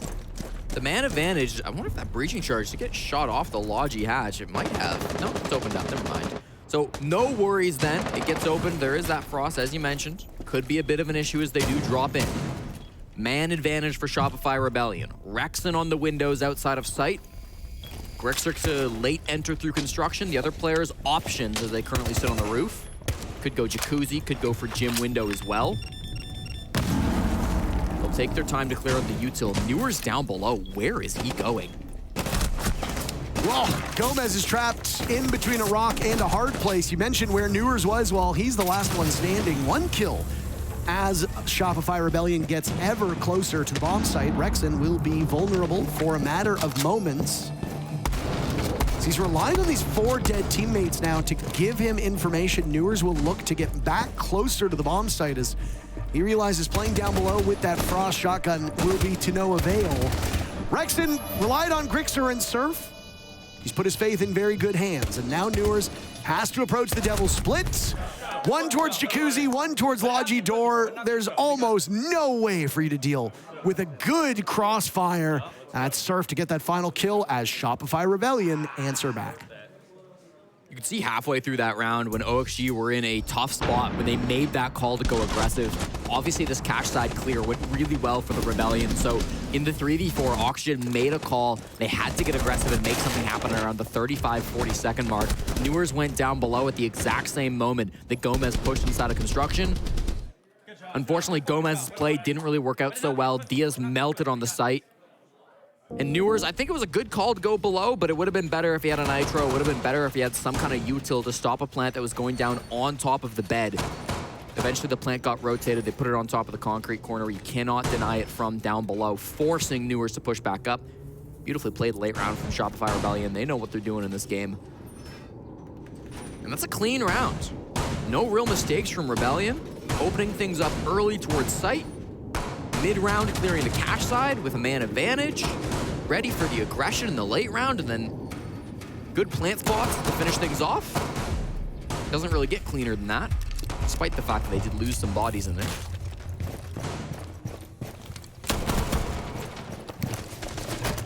You may ask yourself why teams shoot away at certain windows and walls to open things up. And another opportunity for those of you that might not have the most experience playing this game, it's very common when you're new to Rainbow Six Siege to reinforce all the closest walls to you and then barricade all the doors and windows. It's not an optimal strategy as you go higher up in the ranks, because a lot of times you don't want the attackers to be able to walk up to the bomb site undetected. You open walls, you open windows, you open barricades. Why? Because it gives you a line of sight to where they're coming from. Attackers might show a bit more reluctance to run at you if a bunch of walls are opened up, because you could be hiding behind them to swing and go for a shot. Additionally, if it's a wall that needs to be opened with, say, a breach or a hard breach, opening up the panel next to it means that a thermite can't just walk up if this wall to his left is opened up by the defenders, because somebody could be there to nitro cell you, to impact you, or to swing and kill you. For now, though, the wall gets open with no problems. I believe the Kaid claws are already both put down, so Gomez cannot keep it closed. It should be relatively difficult to take Raptors control with that Capitao ban. They've got Wamai up here as well to give some support to Gomez, who's playing this position. Usually you see this position being played by an Azami, but she's banned out as well, so Wamai will be the next best thing. Smokes will go out over towards the wall as Yaga looks for an opening. Down goes Newers, down goes Gomez. Ambi in and taking no prisoners. He and the team captain with all of the kills so far, but amidst the gas, he fails to see Hat. Ambi was in the bomb site for a long period of time, and now there might be a reset here from Shopify Rebellion. Ambi's been great all tournament long, often on kind of support operators, but still getting the frags done. No matter what util he's playing on, he can always find that gap. And of course, working off the Candela from Canadian. He's still got 3 of those in pocket, by the way. So Shopify Rebellion have still a ton of utility to make this execute work. Low on drones, only 2 left, and they're both out and around the map. More Candelas come out as the push follows. What little remained of Hat is now spotted and taken away by Rexon. As Yaga will vault on in, he has opportunity to get Hat back up, and you'll need a second gun, but that's a little bit of cause for concern as the bullets whiz through the soft wall right next to you. All the while, Canadian is just finding an opportunity to get the diffuser down. Yaga punished for his sins, and the newly revived Hat will join him shortly thereafter. They had control of the bomb site, or so we thought, very quickly, but they didn't do anything with it for another minute until they could figure out where the last 2 players for Oxygen waited and then isolate them. Good work by Shopify Rebellion. Rexon just typed in a chat, shout out to Furia. Maybe taking some inspiration from the world champions on that push. It was beautifully executed. I think a lot of that comes off of the Capitao ban. Usually you'll see Capitao and teams work very slowly on that Raptors position. OXG may be expecting something similar, as a slow clear through Raptors is typical, but that fast-paced push is Canadian tossing the Candela, Ambi straight in through the cash window, the CC window. That was really well played, and it got them that big advantage. Ambi, obviously a huge credit in that round, working off his teammates' utility. Ambi is the best player in this lobby statistically through the tournament so far. He's a top 5 player at the Six Invitational. And he had a bad first game to boot. And he had a bad first game, so seeing him bounce back in this one is massive for the 2-time youngest player at the Six Invitational. Love that stat. I think it's incredible. How do you become the youngest player 2 years in a row? That's a whole generation that failed to surpass it. Not a full generation, it's just... Not a full year of players. It's just a couple players. There are younger players than him who are active in competitive Siege, and we might see some of them at our next event. Wherever that should be. Didn't qualify, though. That is correct, yes. So he's the 2-time youngest player. When you say the 2-time on Shopify Rebellion, everyone's talking about Ambi, clearly. Yeah, not Troy. No. Not the 2-time world champion of Canadian. When we say the 2-time, we're talking about the 2-time youngest player. A huge accolade that he could never have that again. Well, unless nobody younger than him is at SI next year, which then that would be absurd. That would be absurd, because that would mean Stompin didn't qualify to SI, which, ridiculous. Said his name an awful lot for a player who's not competing. I gotta get the Twitter impression somehow, Parker. Ambi is actually the lowest rated player in the lobby at the moment. He's just a hair below Canadian.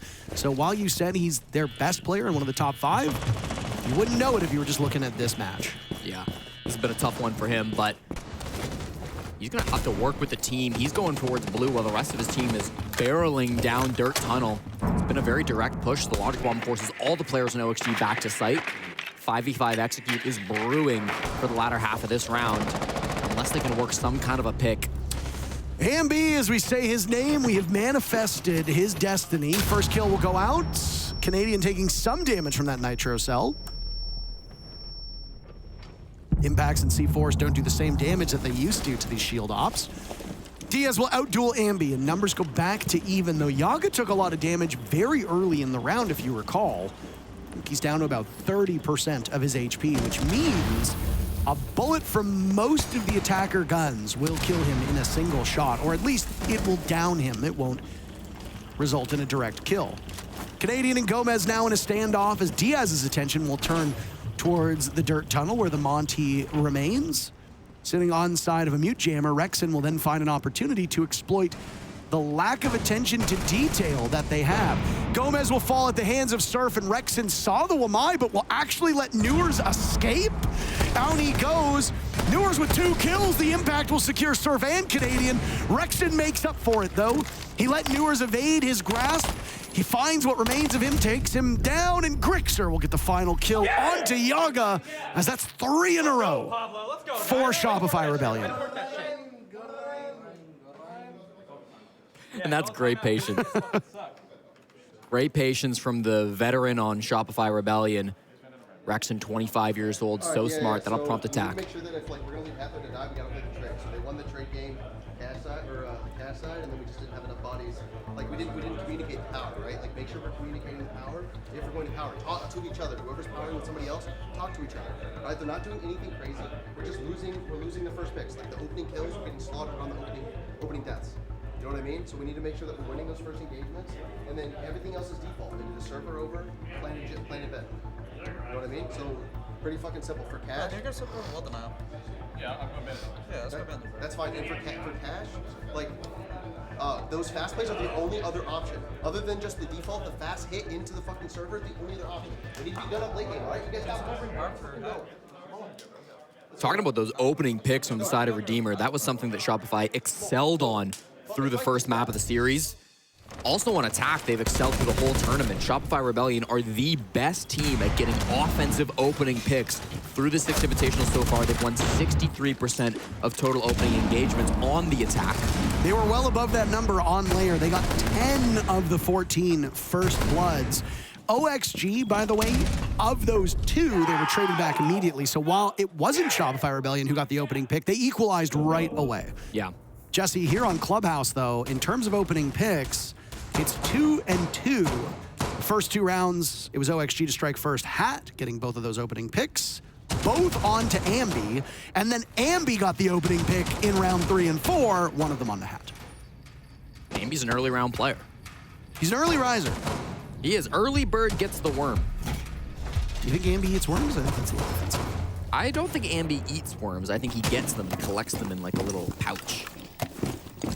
This has now gotten weirder. I would have preferred if you just said that he ate the worms. Well, he's gonna have to...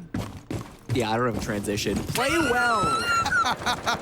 In round number 5, as he has been since Clubhouse started, he's on the Amaru. This is gonna be a rush. That Amaru likely gonna run straight in through the main stairs window if this is gonna be reminiscent of previous rushes we've seen from Rebellion on this map, and he is outside the main stairs window at the moment, so that will be likely.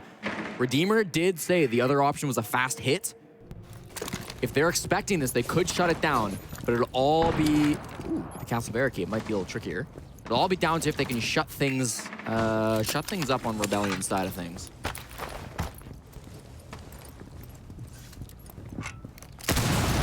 Good coordination now between the 2 players on Shopify Rebellion as they were waiting for a vault in. Newers will punish Rexon, and they were prepared and waiting for Ambi to spring in. Newers drops, and now all the focus will be over on that jacuzzi wall. Hat with another kill for OXG. They are leading the way, though. There has been a down. Newers was getting revived. Surf knew that. He pressured construction, couldn't do anything with it. He's on watch from that cam. This side of Jim is unprotected enough where Canadian could presumably go for a plant. Where is he positioned, though? He's inside a bathroom. They've managed to push off these players from OXG, but keep in mind, Jesse, there's 4 OXG players still alive and they can easily retake. It really depends on how quickly Shopify Rebellion wants to get this plant down. It looks like it'll happen. Maybe not.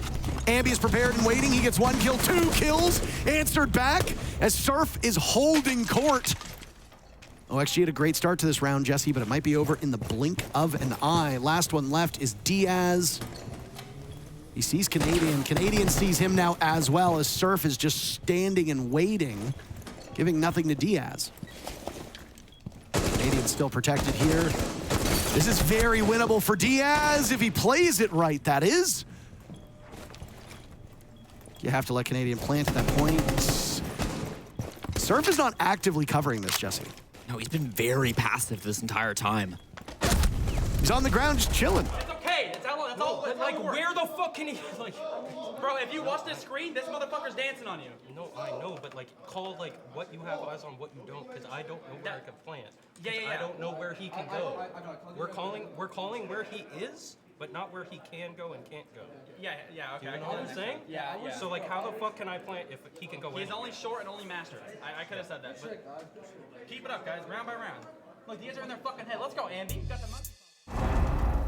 0-0 every round. 0-0 every round, and Canadian struggling maybe a bit there. There were opportunities for Diaz to stop that plant. He had eyes on Canadian once or twice there. Obviously with the UMP, that is a tough shot to hit. And ultimately they did close things out on the side of Rebellion. Relief in that one. As he just knows. I mean, he knows how critical a round like that is against Oxygen. They threw a bit of a lead. They had the advantage as they were barreling through the midpoint of that first map. Even though they're up 4-1, they can't afford to let off the gas because they know what OXG can do with just a little bit of momentum. Great play, though. Eventually in the 2v1. Surf, as I said, played that really passive. He trusted that Canadian wouldn't go down, that if he did, he could go out for the swing and get the trade after Canadian died. Wasn't directly holding any angles. And that's often smart in the 2v1, because if you go down in a 2v1, trying to hard hold an angle, covering your planter, that's a 50-50 gunfight, and if you lose it, you leave your planter in a impossible situation, where they're now in a disadvantaged 1v1. Whereas, if you can play for the trade, even if your planter dies, you swing out, you get that pickup, that could be a more advantageous way to play it. In the end, Surf found the moment to go prone on the ground to get a freebie onto Diaz, so that was the right call. But got a little bit scary there, and I think Shopify Rebellion having to have some conversations as to how to prevent that in the future. I like the communication going on there. It was a little bit of Canadian saying, you know, you've got to do this, this can go well, but Rexon immediately owning up to that, being like, you're right, I should have said this. This has maybe been one of the quietest tournaments for Smack Talk from Canadian. Usually we are, you know, awash in great commentary on his side of things, but instead he seems to just be letting the team do most of the talking. He's obviously been frustrated with the results up to this point. Even on Lair, when they were in a much better spot than, well, I guess a similar spot that they are now, yeah, he was very unhappy with what was going on. And again, this goes back to the point I made earlier, where even when you're winning, you still might be falling short of your own expectations or the potential that your team has. And it's important for you to focus on that, because playing against certain opponents, you can get away with certain things. As we get deeper into the tournament, your mistakes will be punished more regularly.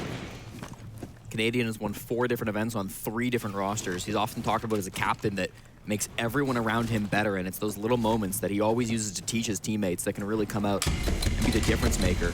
He's got a lot of weapons around him too, so if he can get the most out of these players and these players can live up to their own potential with or without Canadian, then good things will happen.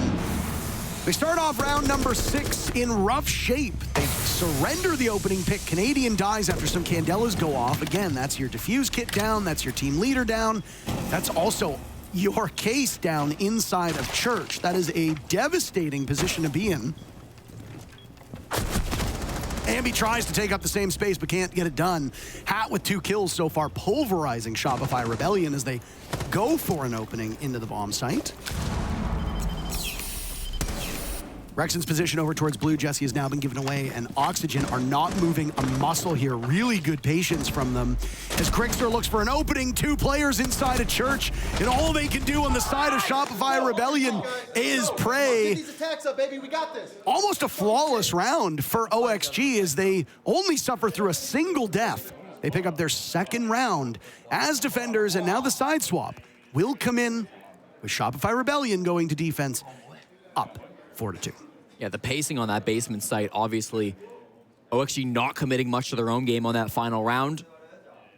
A lot of players alive during the final execute, but it was Hat who stood the tallest. And I mean, you kind of noticed Canadian was in all alone, walking through Moto. Ambi eventually got a refrag, not into the same player, obviously, but then he walks in, and again, all alone.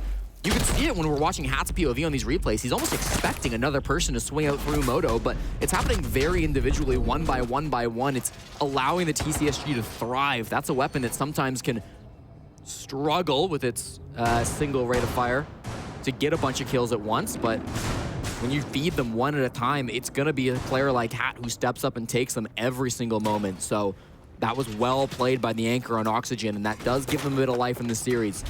5-1 is a very different game from 4-2. Now you get to go into the offense, which is, again, where Oxygen Esports have been dominating throughout the Six Invitational.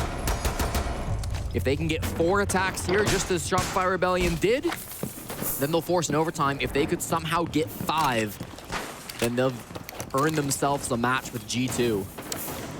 On a defender-sided map of Lair, which was chosen by your opponent, OXG was still able to go 3 rounds positively on attack, and then took 1 round on attack in OT. That is an enormous hurdle that they overcame, and again, it really just is a testament to how good their attacks have been. This being a 50-50 map of Clubhouse means that the door is wide open for OXG to go 4-2 on this half, potentially even 5-1 depending on how it plays out. This is also Oxygen's map, so presumably they start on the bad side, now they go to their favored side, and with their stats, this could be trouble for Shopify Rebellion. Keep in mind as well, Shopify Rebellion have played a lot of Clubhouse this event. Their defensive win rate is not very good as a team. It's under 50 in this basement bomb set where they're starting out. They're 2-5. 29% win rate through 7 attempts on this bomb site against 3 different teams. So, I mean, they clearly have confidence in it. That's why they're running it first, but don't think that just because this is their primary site that it's going to be easy. They got at least 1 of those Goyo canisters and all of the proximity alarms with Newer's single Twitch drone, so very good value for just 1 gadget. It's also freed up and execute over towards blue. Teams have been doubling and tripling up on utility because blue is the common point where an off-site player will go. Oh my, no, the EMP stops the smoke canister from going off, and now Ambi has 1,000,000 targets. He lands on 1, doing an awful lot of damage in the process before Canadians' Nitro Cell blows them sky high. Shopify Rebellion not just surviving a scare, but persevering through it. 1 minute remains, and OXG just watched what advantage they felt they had on those main stairs go up in smoke.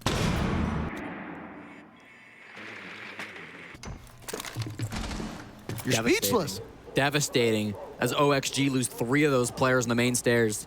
Ambi and Canadian duoing up to make that happen, stepping up big time. Diaz has to retake the position because they don't have anywhere else to push from. They have the hatches open. They're going to rotate over towards kitchen. But no matter where they go, it's going to be watched. Newers is over in blue. Diaz over top of the kitchen hatch. He drops down. He goes. It won't be a flawless round by any stretch of the imagination, but an excellent way to dig yourself out of the hole you found yourself in. Hold that down, boy. You're better than all these players. Canadians 2K with that Nitro Cell really was the turning point of that round.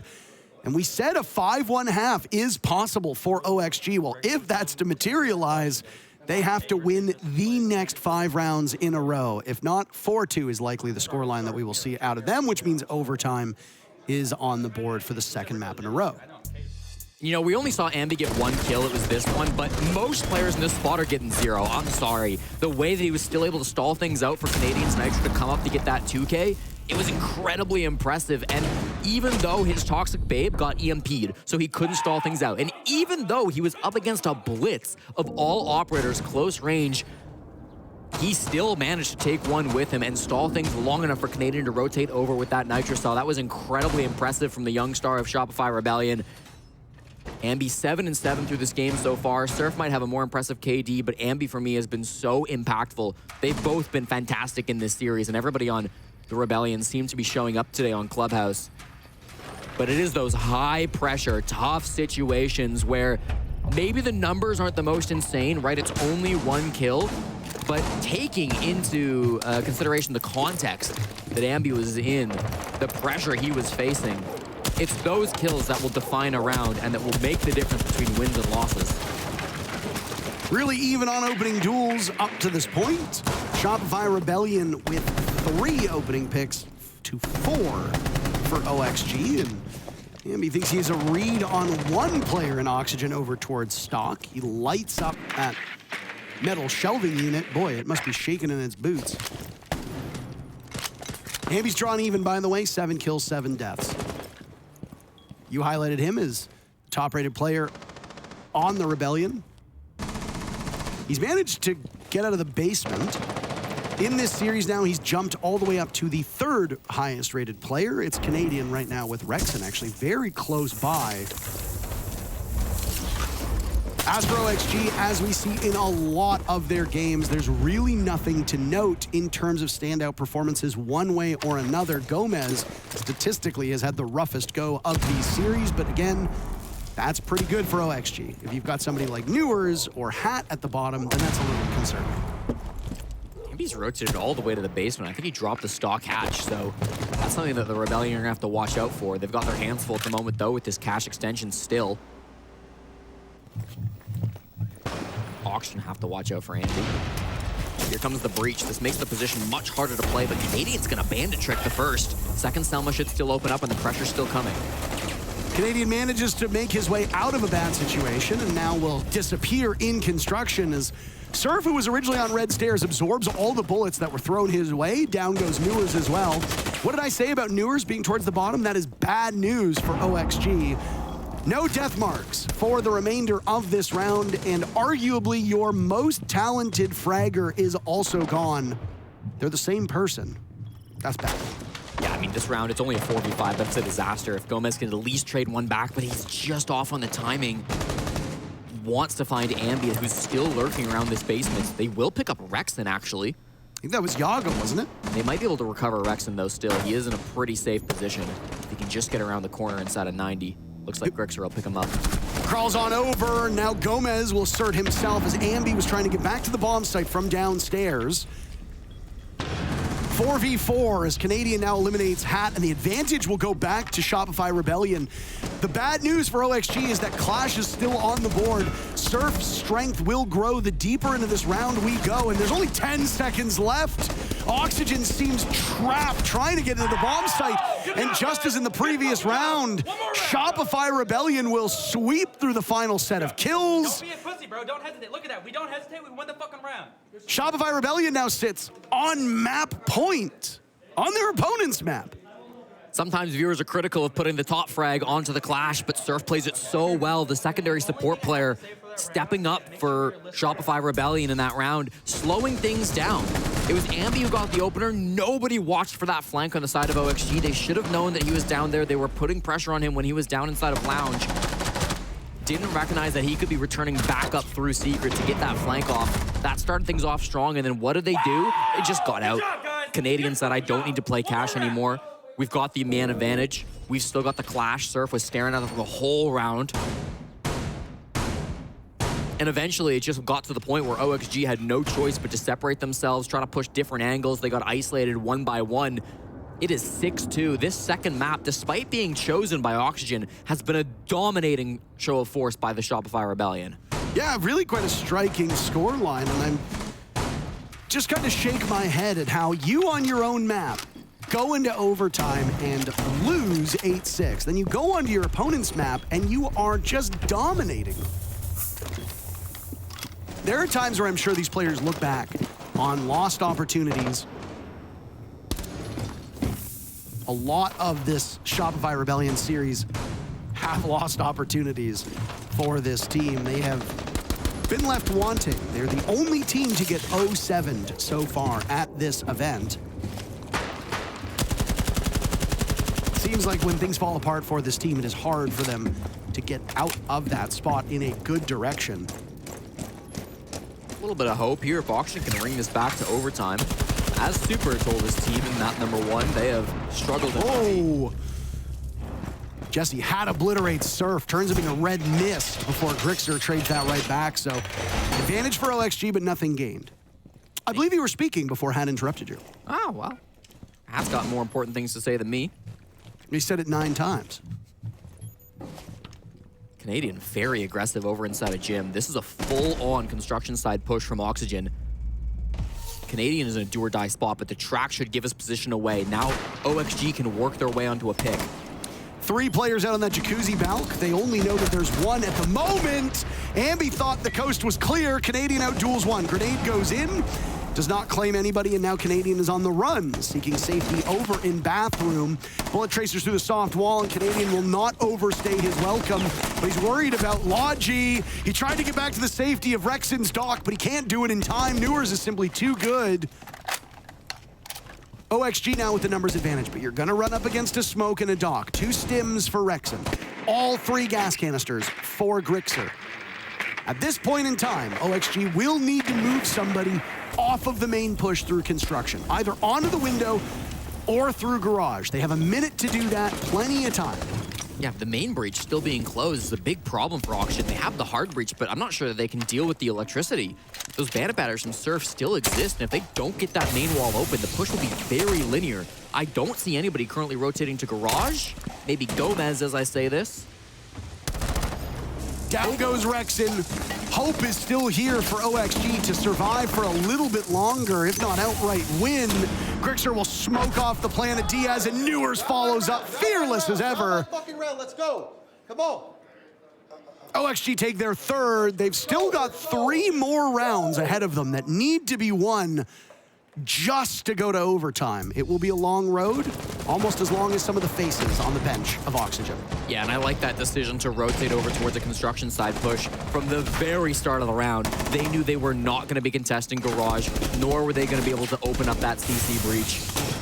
I think the Capitao ban really did toss a wrench into the plans of OXG. And of course, when they decided to switch things up, you don't need a Capitao to clear out that con side. Rebellion fought very aggro over in towards Master and in towards that jacuzzi breach. Ambi going down those main stairs. Canadian taking a lot of gunfights and not quite making it back alive. 28-year-old unable to hit some shots, and unfortunately that did mean that he had to go down. So OXG start to find a bit of life, but I mean, as you said, it's gonna be a very long road, and if they go back to that bomb site, CCTV cache in round number 12, Shopify Rebellion should be very aware and they should be ready for the push that Auction come out, because I don't know if OXG are going to be able to put together a garage clear in the same way that we saw the Rebellion do. Today will be a sad day for an awful lot of fan bases as we say goodbye to 8 teams. We will be culling the herd, so to speak. Over on the B stream, there's an elimination game going on between CAG Osaka and M80. M80 obviously on the top of the minds of a lot of players and a lot of viewers for maybe not the best reason. One of those teams will go home. Earlier on, CAG took map number 1, and things are not looking great for M80 on map number 2, so they might be the first team to go home today. The current moment, it looks like map 3 will be the decider between Oxygen and Shopify Rebellion. Things can change, of course, but at the moment, there is no real concern that the Rebellion will go home, at least not until what we see on Border. Yaga bringing the Blackbeard to this execute. His shield play has defined many of OXG's attacks throughout this tournament. He hasn't played many shields, though, in this particular matchup. He wasn't really a shield player before the meta kind of devolved into everybody playing shields all the time. And when that meta shift happened, Yaga kind of became the person who stepped up on OXG so that I can play this new role. And frankly, that's been a big reason why Auction's attacks have been so good, both in the last chance qualifier to get to SI, but also at the event itself. Gets a lot of free space going on for his teammates, and wasn't exactly a commitment to the roam from the Rebellion, but if nothing else, it gives them some peace of mind. It speeds up that clear. And when they go for this execute, whether Yaga wants to go in through Moto, whether he wants to go through Dirt Tunnel, he's gonna be providing a ton of pressure. As the stakes increase, teams tend to slow down their execute. On the rare occasion, you might try to bulldoze your way through the bomb site and through your opponents. It's not what we see from Oxygen. This is a very planned and very focused execute that will start over towards Moto door. The Warden of Rexton swings for intel, and now the Blackbeard has a way in. They're cut off by the gas, thrown out by Surf. He still has one more gas canister in pocket, and with 40 seconds to go, it means he can prevent a push, or at least do some damage in the process for about 15 seconds. Surf is actually doing double duty now as he gets some strips torn through him. Down goes Grixer as Diaz's fall. Gomez also down. Banshee will give the position of Yago away as he's right next to the diffuser. Hat's the one with the kit, though. Just far enough back. Arm's length from Yaga. Canadian Surf, last two standing. Surf peeks for information. And now Canadian is trapped inside a dirt tunnel. No hope in hell for him to get out of his position. Stay fucking focused. We got this shit. Let's go. All comebacks start with one round. OXG now on 2 in a row. And this matchup is tightening. We knew that a team as good as Oxygen is on attack would be able to pick up some rounds. It was only a matter of time. Shopify Rebellion want to blunt this momentum. They'll call a timeout. As Richie said, if something is fucked that we're not going to be able to do what we normally need to do, we need to make sure we identify and talk about how we're going to win the round. Right there, we didn't really talk about it. We just got pitched out. Remember, they in the kitchen, even right there when they spent all that time on it, they ended up throwing the kitchen away. Right? Make sure we're coming to each other. When we ran that flash for Jim, we really fucked with them. For cash, they did us over clear again, so we spent 4 on the same shit, guys. Just everybody relax, take a deep breath. You guys have rounds to work with here. Let's just settle down and play our game. Right? We don't need nothing special. Just play our game. Let's go. I think we do the regular gem here, but can you do another shotgun mission? Just do another shotgun with like traps. Don't let me play the game. No, play the game. More of a mental reset than anything coming out from Super, trying to calm down his team. Of course, before becoming coach of this squad, he was their team captain inside the server, their IGL, for many years. Came up through Tier 2 with this core of a team. Eventually into Pro League and eventually in through a couple of different events. He knows what it's like to play at this level. And so he knows exactly what to say at these circumstances as well. And sometimes it's not as much about the strategy, it's more about calming things down. The side of Oxygen, they've just got to find 2 more to force an overtime, and then things get really scary for Rebellion. I will say, it is very tough to win 4 in a row as attackers with the way that these site rotations go. And I mean, we can look just simply at the stats, because only 3 sites get played here on Clubhouse, Jesse. Bar Stage is the most defender-sided map on Clubhouse because it was played 1 time and won by the defenders. So that one doesn't really count. Yeah. Cash at CCTV has a 60% win rate for the defenders. Now, you wouldn't necessarily know it if you looked at this actual series, as it's been won by the attackers every single round it's been played. So a bit abnormal. It's definitely bucking the trend. But when you look at the 3 main bomb sites, they're all played differently. There's some similarities on this top floor. Eventually something's going to break, and the defenders are ideally going to pick up 1 in that rotation. We've only got 2 more rounds to go for Shopify Rebellion to not choke this lead and go back to overtime for the 2nd match in a row. Thought maybe we'd see something fast and aggressive from Oxygen after the attack timeout. You do see that often for teams, but not wanting to risk it as their opponents sit on map point. Instead, it's a classic push from Jacuzzi. Going to be open first. Still some pressure over towards the cash clear too, but most of these players sitting up and above the bomb site. They're going to work on this util. There's no castle being played this time around, nor is there an Azami, as of course she's banned out. The Flores drone just hunting for any cameras, any bandit batteries they can find. There's honestly not that much for him to clear out. No, but he got good utility from that. I mean, the other thing you need to keep in mind is that, albeit on a timer, a Flores drone can still maneuver defenders better than a regular drone, and it gains information. So at worst, you're just bringing an op with 4 more drones that are, time sensitive. Gomez all alone here as his team tries to work the site. If he dies, that's a lot of pressure relieved for Shopify Rebellion.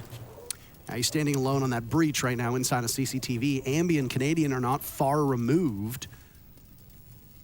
Gomez is admittedly holding down 2 players on the side of Shopify Rebellion. That means that a site execute would presumably be a 4v3 favoring OXG. Ambi knows that there's somebody here. He wins the engagement against Gomez. Canadian was not far off. Canadian will now sound the alarm bells outside on the Raptors, but Newers walks in. Good God, 3 kills for OXG in very short order. And the 2 players off site are all that is left standing.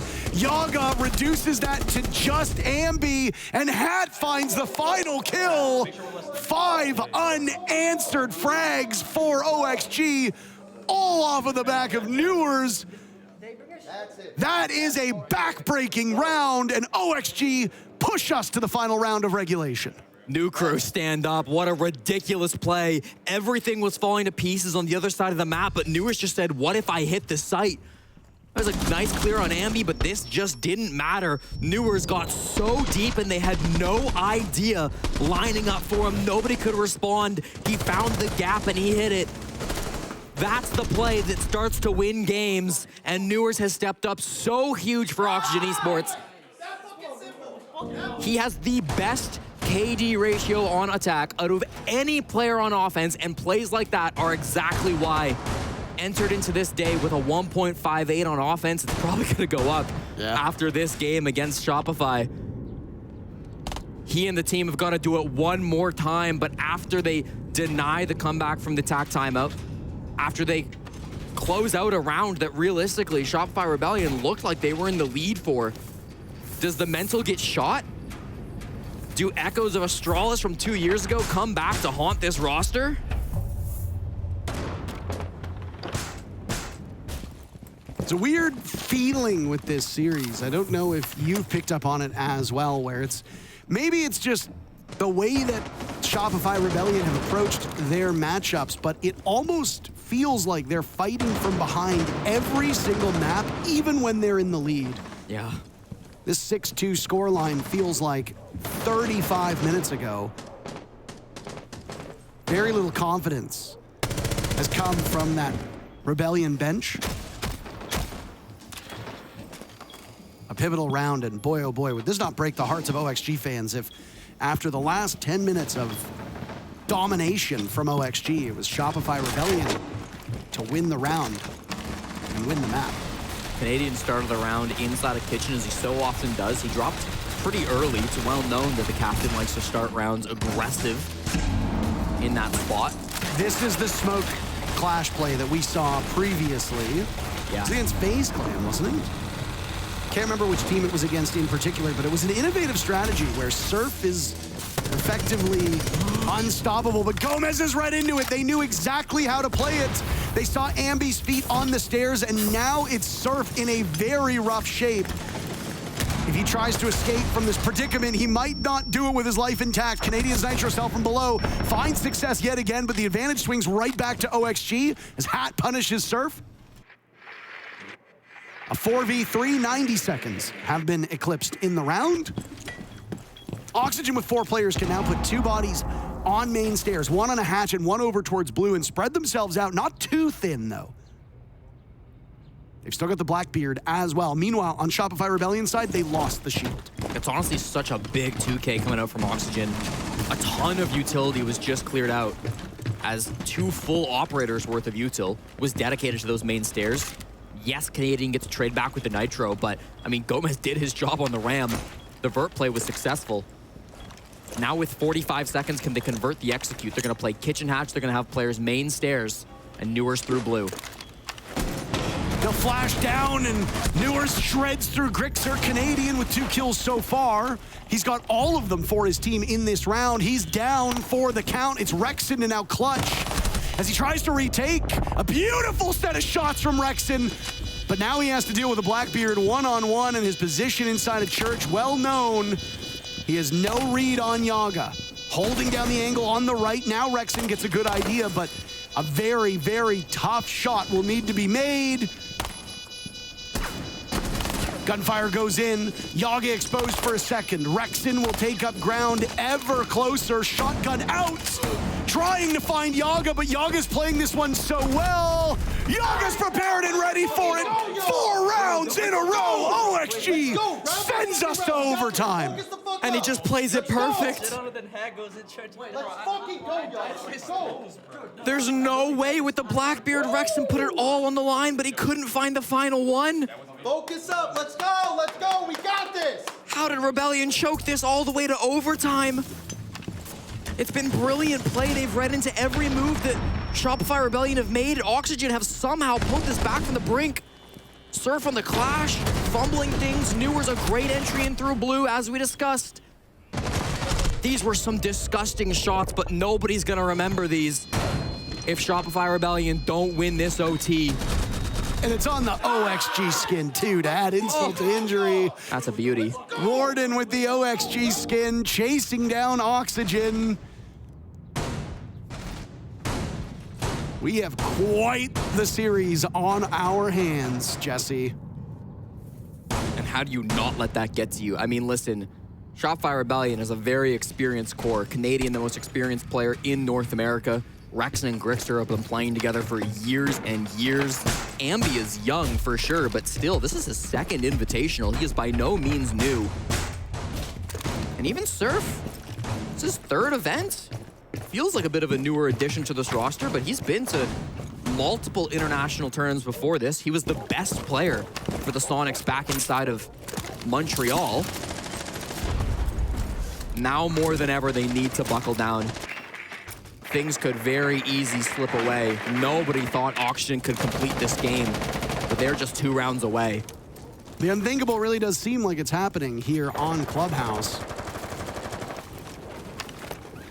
I don't think we wrote off OXG too soon, but based on everything we saw and those first 2 rounds of the second half, it sure looked like Shopify Rebellion would be skating to a victory.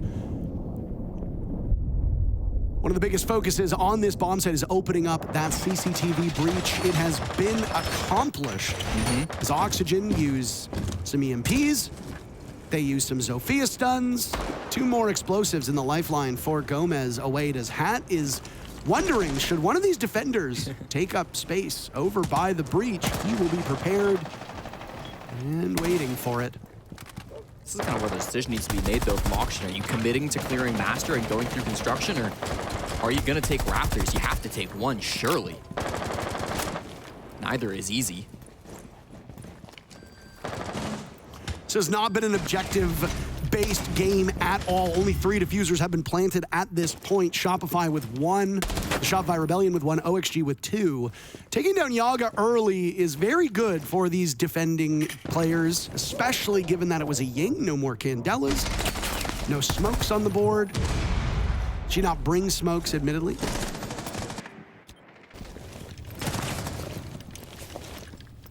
They're stalling a bit here, Parker. I was gonna say, I mean, you've lost your greatest asset to get into the bomb site, which are those Candelas. But again, this has not been an objective-focused map. So if you can go for kills, you will have an advantage. Hat eliminating Ambi inside a garage might have just freed up a huge way to the bomb site, but there's one more line of defense, and that's Rexon.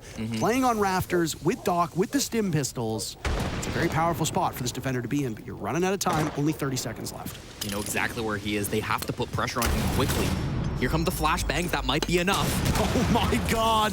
They're dropping anvils on Rexon, and finally one connects as Hat picks up his second kill, and he can march forward with 13 to his name.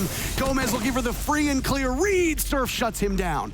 Back to a 3v3. Diffuser in the hands of Diaz, a split push, but they don't outduel Surf at all. OXG cannot Surf, and Shopify Rebellion move to map point again. 5th time's a charm, right, Jesse? Oh my God, Surf. incredible play in the late rounds. Once again, he was the single best North American player at the Montreal Major. He had so many good moments back at the last tournament. He's been good at this one too. He's not quite been as much of a showstopper, but he showed exactly why he can put up such big numbers. Playing top red, he played that really well. Oxygen, I think, played that as well as they could have too. It was tough losing that first gunfight, but they responded really well. They were put into an awkward spot, losing their Ying immediately as that round started. Good job, Tane. Started to pull it back, but the time was so low, they panicked just a little bit at the end, and that opened up the door for Surf. He's now at 12 frags through just this second map, one behind the dual top frags of OXG, 13 and 13 from Hatton Newers, the longest and shortest standing players on the team. We do have an update on the B stream. As we said, we will be saying goodbye to teams today. If you are not abreast of what was going on in that CAG M80 matchup, well, here we are to give you the deets. Spoilers inbound, of course. After yesterday's issues, M80 battled as best as they could, but it was not enough as they get overpowered by Cyclops, who take the series 2-0. M80 is the first team to go home today.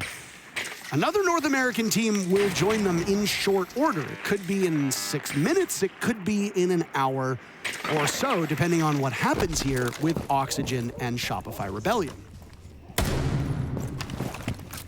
No risk being taken from Oxygen on this game. They're gonna sit everyone down inside a site. They don't want to go aggressive. I think when the pressure is the highest, that's often the right call. Force Rebellion to make the moves in this round. Force them to full clear the map. Don't give them an easy early pick. Let this one burn. It's going to be a slow push. There's a lot of util to clear on through. Canadian on the collie, by the way. What on earth is he going to do with a sniper rifle for a basement execute? I'm intrigued. I'll tell you that. I like Troy, obviously. He is not necessarily known for his mechanical ability. On Kali, it's a heavy mechanical-based operator. I agree with you. He's obviously going to try to open up these hatches here, but a Thatcher works as well. Kali suggests to me that they're going to try to fight long lines of sight and paralyze OXG. Yes. The problem is there's not really many long lines of sight on this bomb site at all. I guess maybe if you stay upstairs, or maybe he goes over towards blue. But if you're in blue, you're very exposed as a Kali. Moto hatch gets open, the tricking not successful. They'll save the last flaw for the main wall. Down goes Newers at the hands of Rexon. They dropped the ball through 4 rounds. They could not close out this map. They had to go to overtime to potentially do it.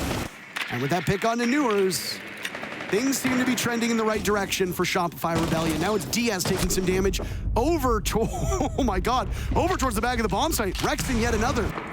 The 2 big threats down for the count. Yaga and Diaz are the only 2 players on OXG with a pulse still on them. 4 players, 5 players from Shopify Rebellion getting closer to the bomb site. Yaga, though, holding court. 2 players on the side of the Rebellion falter. Diaz will have to watch the hatch and blue, but there will be no drop. 10 seconds to go. Another from Yaga. There's no way. Looking for a 4th. He gets the down on Rexton. What? And the ace for the Yaw Dog. Focus up. One more round. Focus up. Let's go. Shopify Rebellion are their own worst enemies. One more fucking round. Focus up. Can't lie, I thought the game was over. One more round. Lock the fuck in. One more round. We got this. I am lost for words, Jesse. That might be the clutch of the tournament. If OXG can win this final round, an ace for Yaga, getting all 5. I was ready to pack up. I was closing my notes. It was a Tahu V5. How do you let that one slip? The SMG-11 looks so easy in the hands of Yaga, but that is one of the hardest guns to get all 5 with. He makes it happen. Shopify Rebellion, they funneled in through Moto. He was holding the angle the whole time. Yaga doubles his kill count on this map in a single round by finding all 5 frags. And now they get to go move on to the attack. Their better side as a team to close this one out. 1 round separates Oxygen from moving on and eliminating Shopify Rebellion from the lower bracket of SI.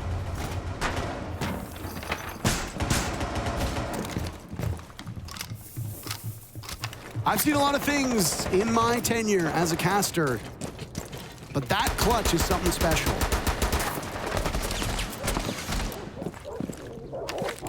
This has really been a battle of the Titans so far, and we might not need a third map. Border is on the docket. If Shopify Rebellion persevere, it seemed like a given only 20 minutes ago that we would be going to Border quickly, but no, Oxygen had other ideas. Yaga at the start of this year faced so much criticism. He did not start off strong. Stats in stage 1 of the NAL were rough. What a hero he's been today, though. Canadian, forced again outside of Kitchen. They know that position. They know he likes to play it, so he falls off it early. That means that there are now no more aggressive players on the side of Shopify Rebellion. Everybody down in the basement. Yaga will once again equip a shield. This time it's a blitz. And it's a very similar round to when Yaga won that 1v1 on Blackbeard. Very patient, passive play from the Rebellion. They fall back to site. They don't want to take any risks. OXG clear the top floor with drones. They clear it with the shield. And it's going to be a late, heavy man count execute. Lots of people will be alive. There'll be lots of chaos. I'm still stunned. If I'm stunned, imagine what the players must be feeling at this point. Even OXG said they thought it was over in the comms that transpired after Yaga's clutch. No creative hold onto this main stairs, though. Shopify Rebellion are 2 for 2 with nitro cells. They are. And count your lucky stars. It's actually Canadian who's gotten 3 kills from 2 nitro cells in the same spot. He's not in a position to actively fight this engagement, though. He's been jostling these car batteries around on the wall to keep Church intact. Yaga's found an opportunity to go for a split push over towards Dirt Tunnel. That should gain some suspicion from the defenders. Oxygen cannot stall out here. They are too good of a team on attack. They have such weight on their shoulders. Neither team giving an inch with 30 seconds left in our final round of Clubhouse. Diffuse Kit's going to come Kitchen. It's held by Hat. He's going to be the main point of focus. They have to shut him down on the Rebellion. And it's time for Shopify Rebellion to litter the bomb site with everything that can stop this plant from occurring. Gomez eliminating Grixer. That's not good news. Now the drop from Hat will come in. He survives for now. The blitz is in the bomb site. Yaga has slipped through. Gomez gets one as well. Canadian, the most tenured player here. And it accounts to nothing. A flawless end to the series for OXG. Only moments after Yaga broke their backs with an ace. Shopify Rebellion goes home. OXG moves on. How do you just play the game of his career and he's looking like nothing happened?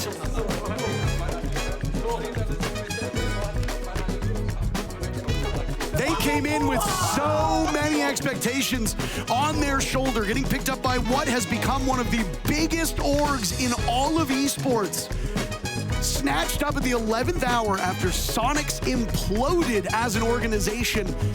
And people had them not just in the top 6, but potentially contending to win the entire event. And they go home very early on. Long faces there. They'll go back to the drawing board. OXG, though, what a performance. Constantly doubted, constantly written off. Shopify Rebellion had 5 opportunities, 6 technically, to close out that series. They couldn't get it done, and there was new life breathed into this OXG team. They have a date with G2 later today. My God, what a 2-map series that was, Jesse.